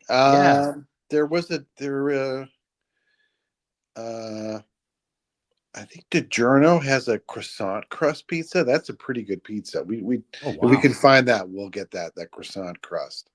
But then honestly, you can't beat like one of those hubcap Totino's, trashy $2 frozen pizza sometimes. There's nothing like it. Yeah. I think when I was a kid, there was a Red Owl after we moved to Marinette, and it was just down the street. And I want to say, if I'm remembering this correctly, Totino's was the pizza you bought on a summer afternoon. We'd pitch in 50 cents each and you could buy it. They were like 99 cents and they tasted like cardboard with pepperoni on it. And it was delicious. Yeah, there's nothing like it. It was so thin. It was probably thinner than the cardboard sleeve it came in. And yeah, nothing like it. Great choice. Hey, so let's turn to the biz as we so often do. What is going on? You mentioned this when we were exchanging texts earlier. What is going on? Jeff Bezos owns the James Bond, or is it MGM Prime that bought the James Bond franchise? So yeah, Prime, Amazon Prime, which I guess Amazon also owns MGM now. Yeah. So they've owned MGM for the last couple of years, but they basically purchased creative control of James Bond, like the IP. I think it was for like $1 billion. So it was like a super villain level of cash. And they bought it from Barbara Broccoli, who was the daughter of Cubby Broccoli, who kind of, during the Sean Connery and Roger Moore years, he was kind of the producer. He owned it. She got it after he died. And so it's kind of been in the family for generations. And then Bezos basically said, name your price, and she said $1 billion. Wow. And she still will make money off it. She just can't make any creative decisions anymore about who'll be James Bond, or will it be a series on Amazon, or will it be a movie, or or both. So a lot of a lot of James. I'm sort of mixed about it. I wrote a piece on my my not that Rob Thomas Substack about like managing James Bond, where Jeff Bezos was the Blofeld, and like maybe billionaires who want to run the world get a bad rap, and you shouldn't be too hard on them. 007. But I don't know. I think there are interesting things you can do. Like Amazon has, you were mentioning Bosch in the last segment, and Reacher, and they did, I think, a pretty good job with the Jack Ryan, the Tom Clancy. Right. So I think they could probably do a good. There's some interesting things they could do. I still think they should do big theatrical movies the way James Bond's meant to be seen, but they could do some kind of fun stuff. A money pit series or something like that. That's interesting. So we'll see. Yeah. Or even, I don't think we've ever seen the prequel James Bond, how he became 007, maybe something along those lines. But $1 billion bucks. I mean, even though Bezos probably had it on him, he still wants to make that back, right? I mean, I don't know. Yeah, chump change, but or have a James Bond that's set in like the 50s, right? Right. Something like that, or I mean, there's lots of ideas. Bring Pierce Brosnan back as old Bond, retired Bond, or something. Right. So, I love it. So that was partly because of Jeff Bezos, though, is why we had to sit through that Bond tribute at the Oscars. But, oh my gosh! What the heck? I'm a huge James Bond fan, and I was like, "What are we doing here?" Yeah. 10 minutes of this. Yeah.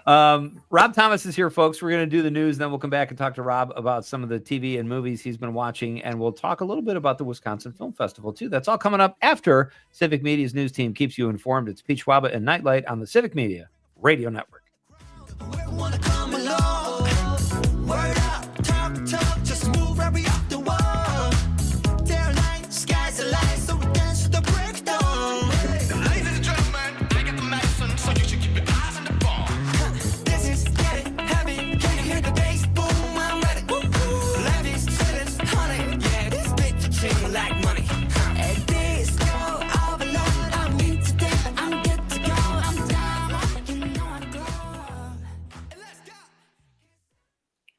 Listening to the Talk of Green Bay, WGBW, home of Mino and the Mayor.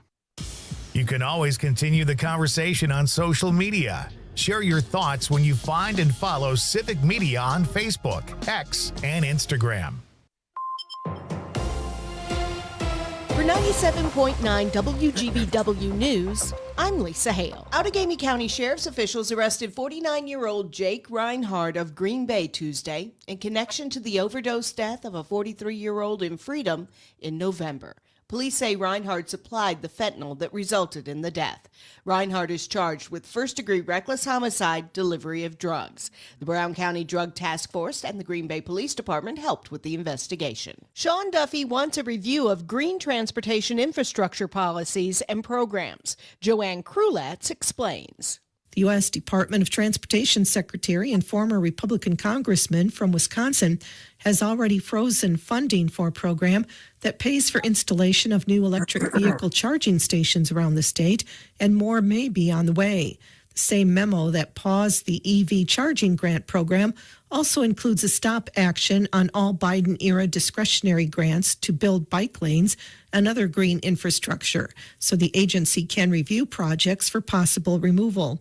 The memo cited executive orders issued by the Trump administration that take aim at the Biden administration's diversity, equity, inclusion, and accessibility goals in efforts to reduce the carbon footprint of the nation's transportation system. Proposed legislation in the Wisconsin State Assembly would require revocation for people who violate the terms of their correctional supervision.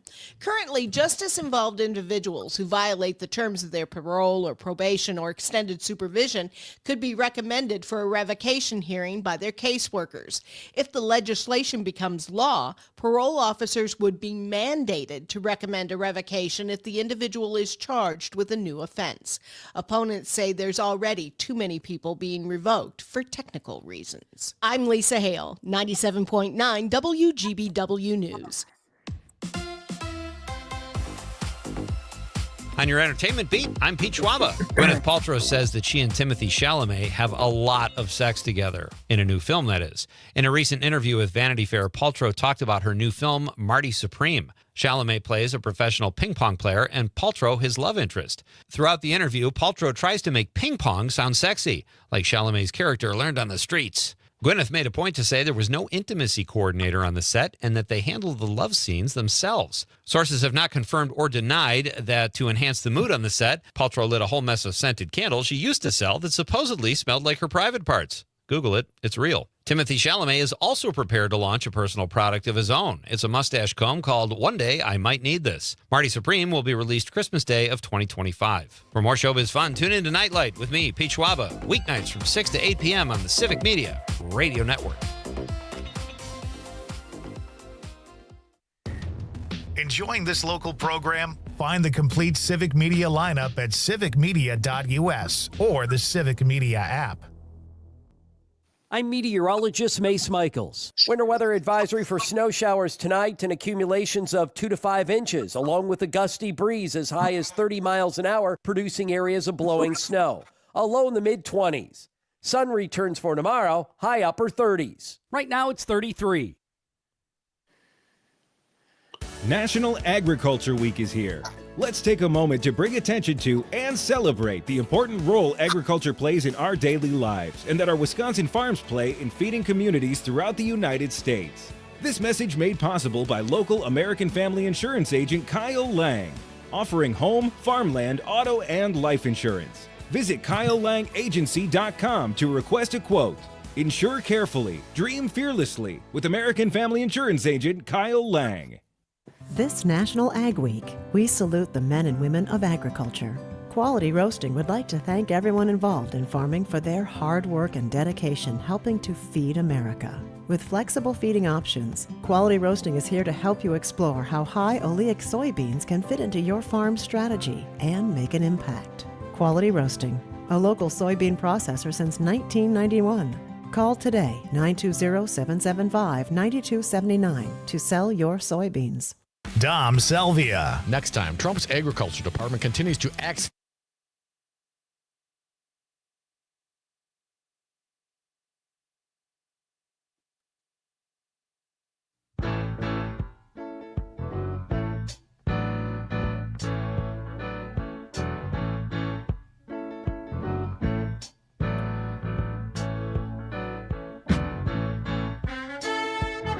Tomorrow night, joining us here at Nightlight will be comedian and TV host Mike Toomey. He'll make the popcorn pick of the week at 6:35. Then joining me in studio, magician Lou Lepore. He's gonna do some magic tricks. I'm nervous. Are you? What do you think? He's gonna make you disappear, cut you in half, or something? Wear something pretty. So that's tomorrow night on Nightlight. Very exciting. We're having a nice chat here with our friend Rob Thomas. You can follow him on Twitter at Rob. What is your? I always just type it in and I know it, but how can people find you there? I kind of left Twitter. I mean, I don't think I canceled my account, but I've been on there in a while. Oh, lucky you. Yeah, I'm on. I'm on Blue Sky, but I can't remember my handle. I think it's. I looked for you on Blue Sky today, and I couldn't Yeah. find you. I was going to promote the show here tonight. Yeah, I got to get better about it. I think I left Twitter and then I sort of only tiptoed back over to Blue Sky. So yeah. So far, Blue Sky is still okay, but it still reminds you, even though it's not toxic, it still reminds you of all the crappy stories going on. Absolutely. That's why I'm But, tiptoeing. Yeah. Yeah, but you can check out Rob's work at CityCast Madison newsletter. He's the editor, does a great job there, and his Substack, Not That Rob Thomas, where you can read his movie reviews and all kinds of fun stuff. So let's talk a little bit about what did you think, Rob, of Mickey 17? You know, I've been going back and forth on that one because I love the director, Bong Same. Joon-ho, like Parasite, his last film, which won the Best Picture. Like that's the movie I walked out of and just instantly, I was like, that's the best picture of the year. I mean, Wow. it would buy just a perfect movie. And I thought South Korean filmmaker, he's made 3 or 4 English language movies in addition to Korean language movies like Parasite. And they've all been kind of just kind of over the top. Like it's the idea of Mickey 17 is it's like a sci-fi satire where Robert Pattinson plays this low-level worker whose job is basically to die. Like he's in this ship in outer space. They send him down to check the atmosphere. If it's poisonous, he dies. They just print another one of him out, and and so Good the gig. idea, yeah, so, right. It's like a 3D printer, yeah. And then so that's why it's called Mickey 17 because this is the 17th version, and so there's a lot of good stuff in there, but it's also very long and kind of gets to these other subplots and characters that don't really pay off in any way. Right. So I was really mixed on it. I think I would need to see it again to give it a straight up thumbs up or thumbs down. But I had high hopes, and it didn't quite reach them for me. I would agree. That's a great synopsis, actually, because I went to see it with my wife. She didn't like it at all. I hung in there with it, and I liked the second hour more than the first. But Robert Pattinson, oh my God, the way he chose to play that character or was directed to play that character with that voice, really hard to watch. And I agree with you that it was kind of long. I watched another of his films called what's the one with the river? The Host. Great movie. Great movie, but Rob, I would say that movie could have been 20 minutes shorter. Okay, sure. They go away from the monster for so long, and it's such a cool monster. And right, this family is so fun to watch. But yeah, I would say, and I don't remember thinking that in Parasite. So Parasite must not have had those issues, or at least they didn't bother me as much. But yeah, I felt Parasite was just perfect. There's another one he did on Netflix. I think it's pronounced Okja, Okja. And Mickey 17 reminded me a lot of it. It has Jake Gyllenhaal. I think Tilda Swinton plays 2 roles in it, if I'm not mistaken. Same kind of thing where it's like big over-the-top science fiction satire, hits some good points, has some good jokes, interesting visuals, but then also takes a long time to kind of get where it's going. Yeah. And, so a little disappointing. Yeah. I am anxious to see. I have not seen this yet. You've seen it. Novocaine. Tell us about Novocaine. Kind of a cool premise. I thought that was super fun. Yeah. It's an action comedy. It reminded me a lot of this movie Jason Statham did 20 years ago called Crank, where he played this guy. I'm trying to remember the premise, but it was like he had to keep his heart rate above a certain level or he died or something like that.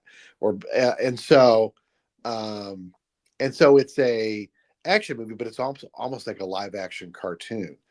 And in Novocaine, Jack Quaid is this great actor. He was in that movie Companion a couple of months ago. He's the son of Dennis Quaid and Meg Ryan, but he's great on his own. Plays this guy who cannot feel pain. He has this genetic condition where, he puts his hand in hot water, he bites his tongue, he can't feel pain. Instead of being like a superhero, he's this very cautious guy because he could really hurt himself because he doesn't have pain receptors.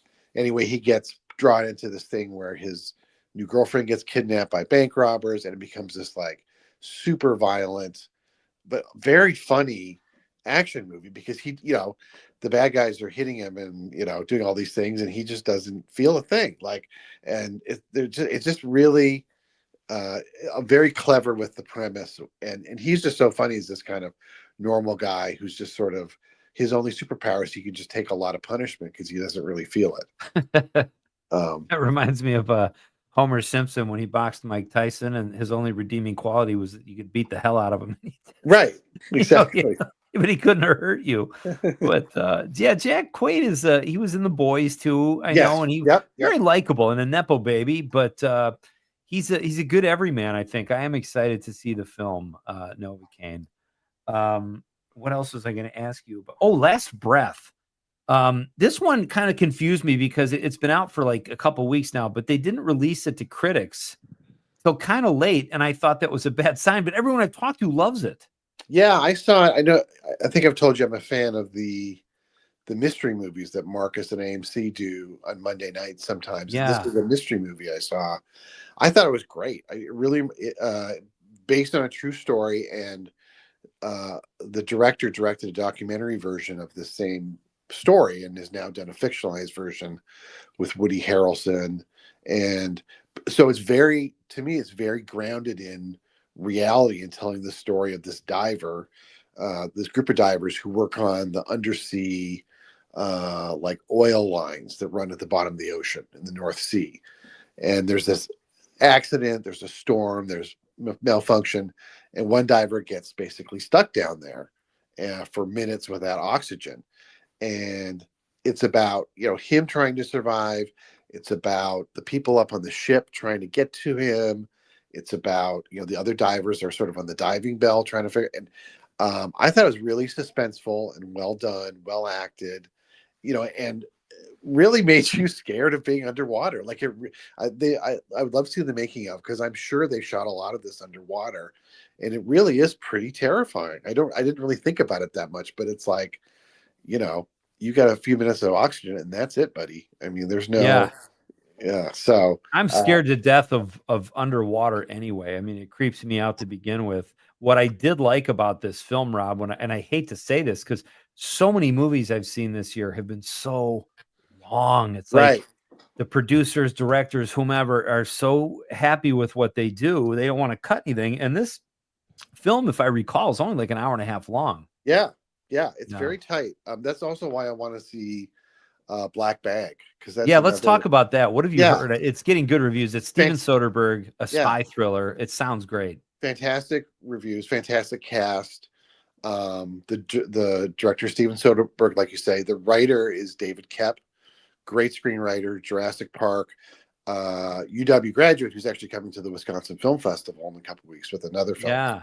But it's a spy thriller with Cate Blanchett, Michael Fassbender, Pierce Brosnan, and it looks fantastic. And again, it's like 90 minutes, and it's it's like there's no fat on that thing. It looks like. So I'm really excited to see it. It's the kind of. Go ahead. I'm sorry. No, I'm sorry. You please continue. Oh, I was saying like we're always like, I wish they would make movies for grown-ups, and this is that kind of movie. Yeah. So if you like that kind of movie, you should go out and see it while it's still in theaters. That's great. Have you seen anything TV wise, Rob? Is there anything you could recommend to binge watch? Well, my wife and I are trying Severance. She's very against it. It's one of those shows I've really wanted to watch, but she's been sort of iffy on it. So we're a couple of episodes in. It's fantastic, which everybody knows, I'm sure, because they already finished the second season. But that's really good. A more under the radar show that I watched the first episode of is called, I think it's called A Thousand Blows. It's on Hulu. It's by the guy who did Peaky Blinders. Oh. And it's also set in Victorian times, and it's about these two immigrants from Jamaica who get into the underground boxing scene in London in Victorian times, and they meet up with this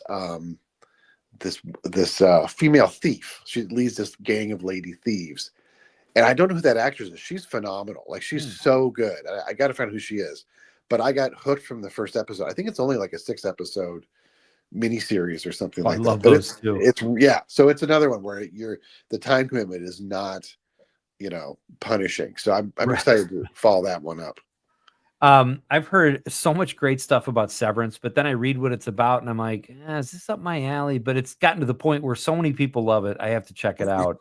And Adolescent too. Everybody's raving about that, the new Netflix show, and I'm it involves kids, and I don't know, but I'm gonna have to break down and watch both of these. And every episode is like a single shot or something like that. Is that what I read about? Oh, is that right?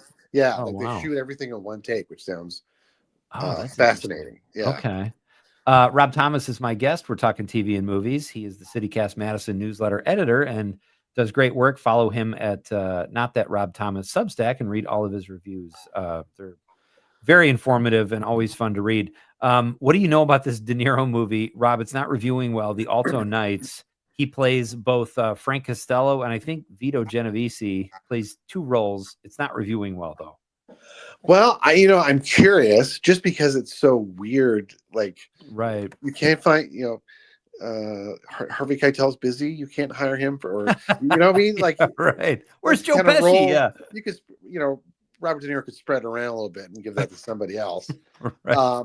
But it's directed by Barry Levinson, who is a great director who hasn't made a movie in ages. I don't think. So I'm curious if he still has kind of the chops. Like he made Good Morning Vietnam and Bugsy. Like in the 80s and 90s, he was a very hot director and then kind of fell off. So He gave Adrian Brody a role. God, what was it called? Baltimore Heights or something like that. It was like early 90s. Liberty Heights. Liberty Heights. That was the first thing I had seen Adrian Brody in, and I thought he was great. And I've always been a Barry Levinson fan, Yeah, so I'll give it a shot just for him, I think. Yeah, same.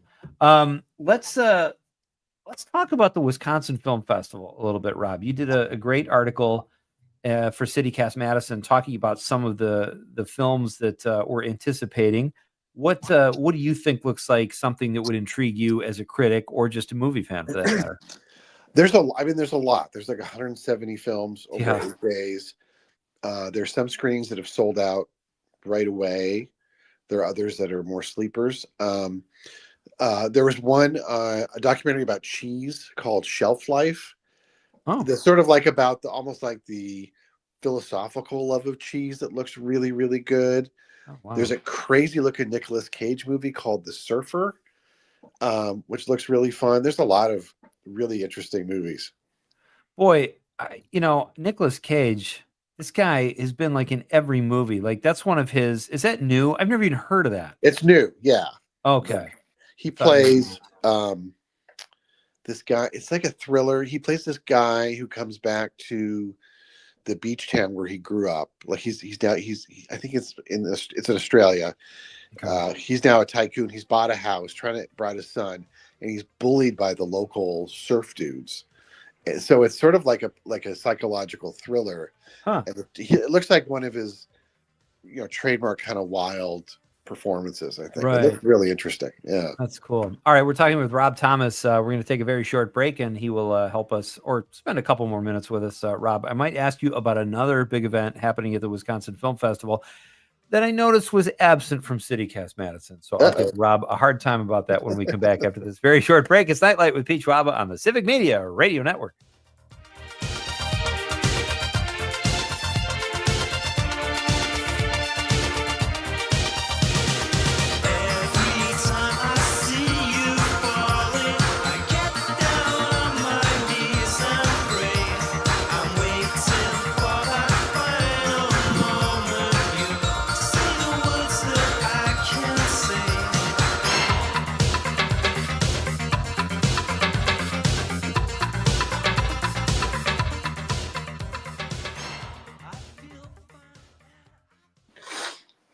.9 WGBW and WGBW.FM. Do you enjoy fatty foods, sweets, and alcohol? Who doesn't? Unfortunately, all those things put a lot of pressure on our liver.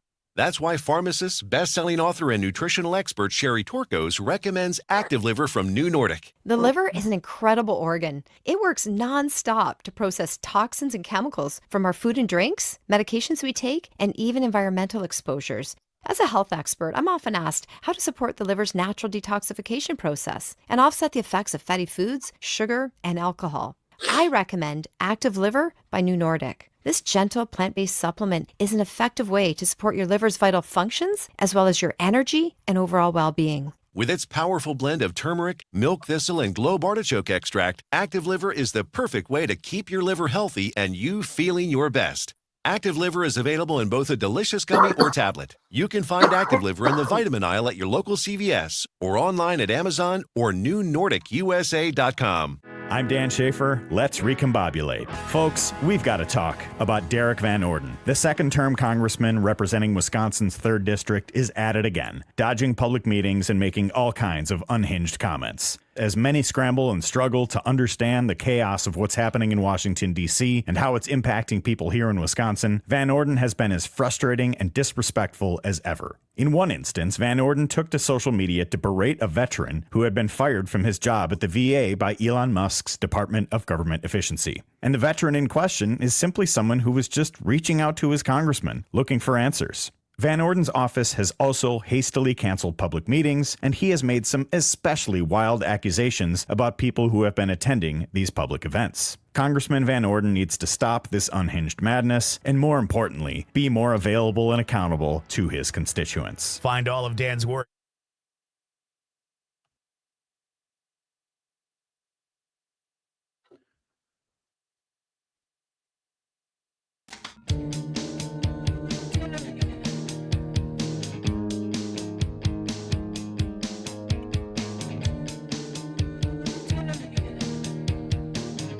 Welcome back. Talking with our pal Rob Thomas, who joins us from Madison tonight on this crummy evening, and we're getting it statewide. It sounds like it's just about everywhere. So, hope you're staying safe out there. Rob is with us for a couple more minutes here. Rob, we were talking about the Wisconsin Film Festival, which starts April 3rd.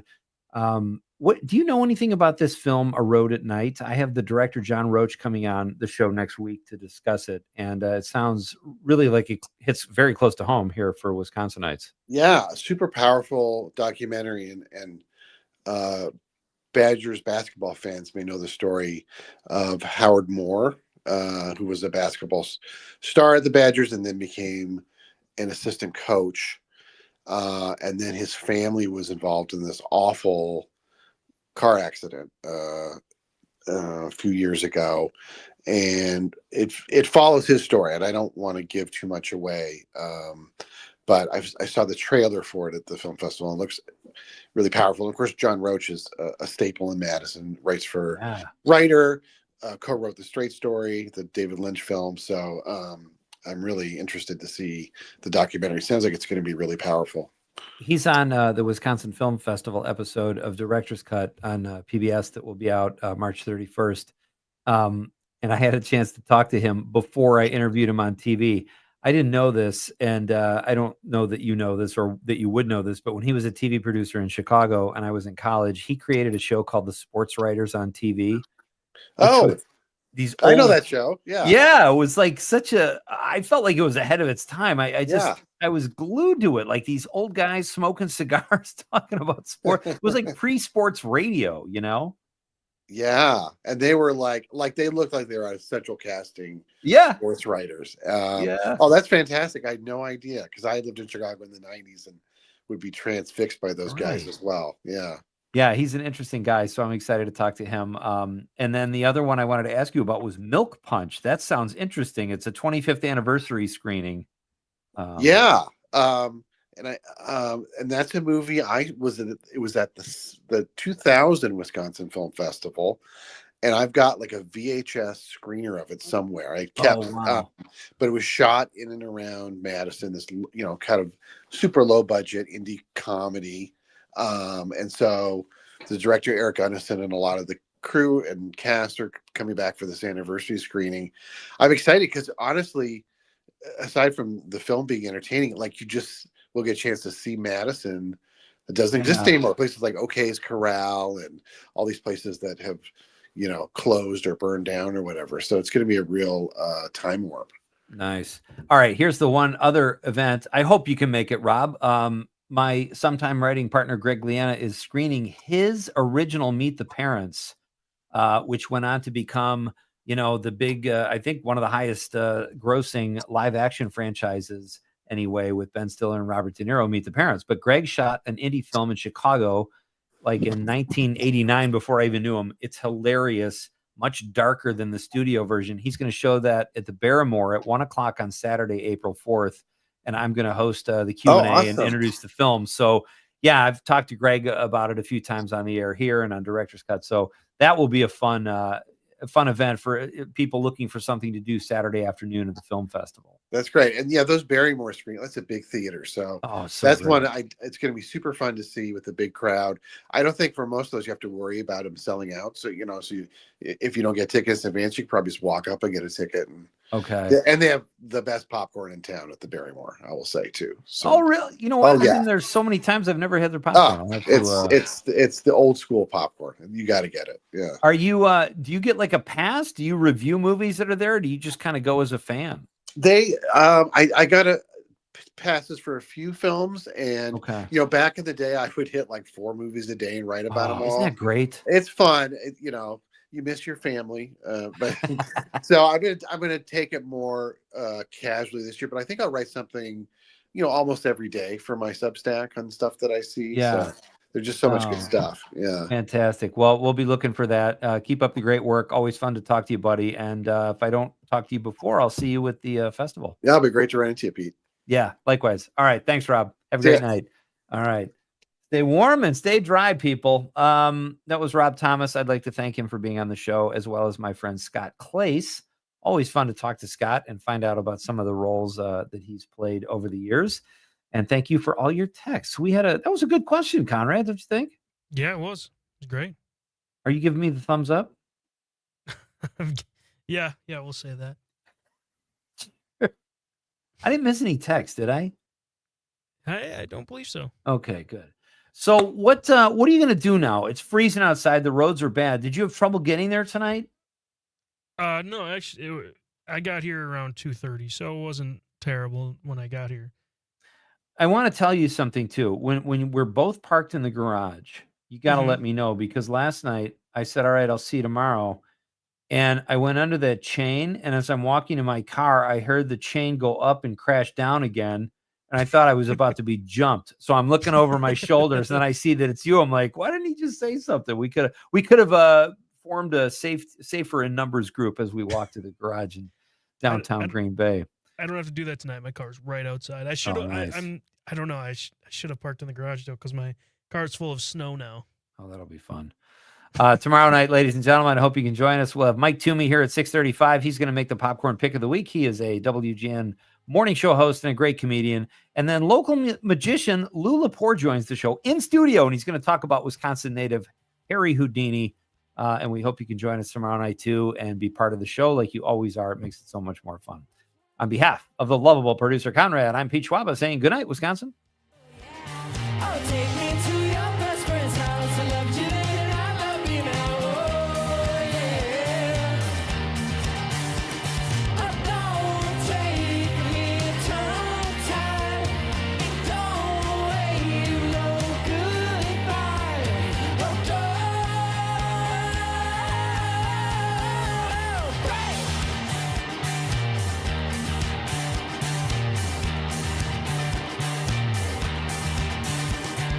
Take me to your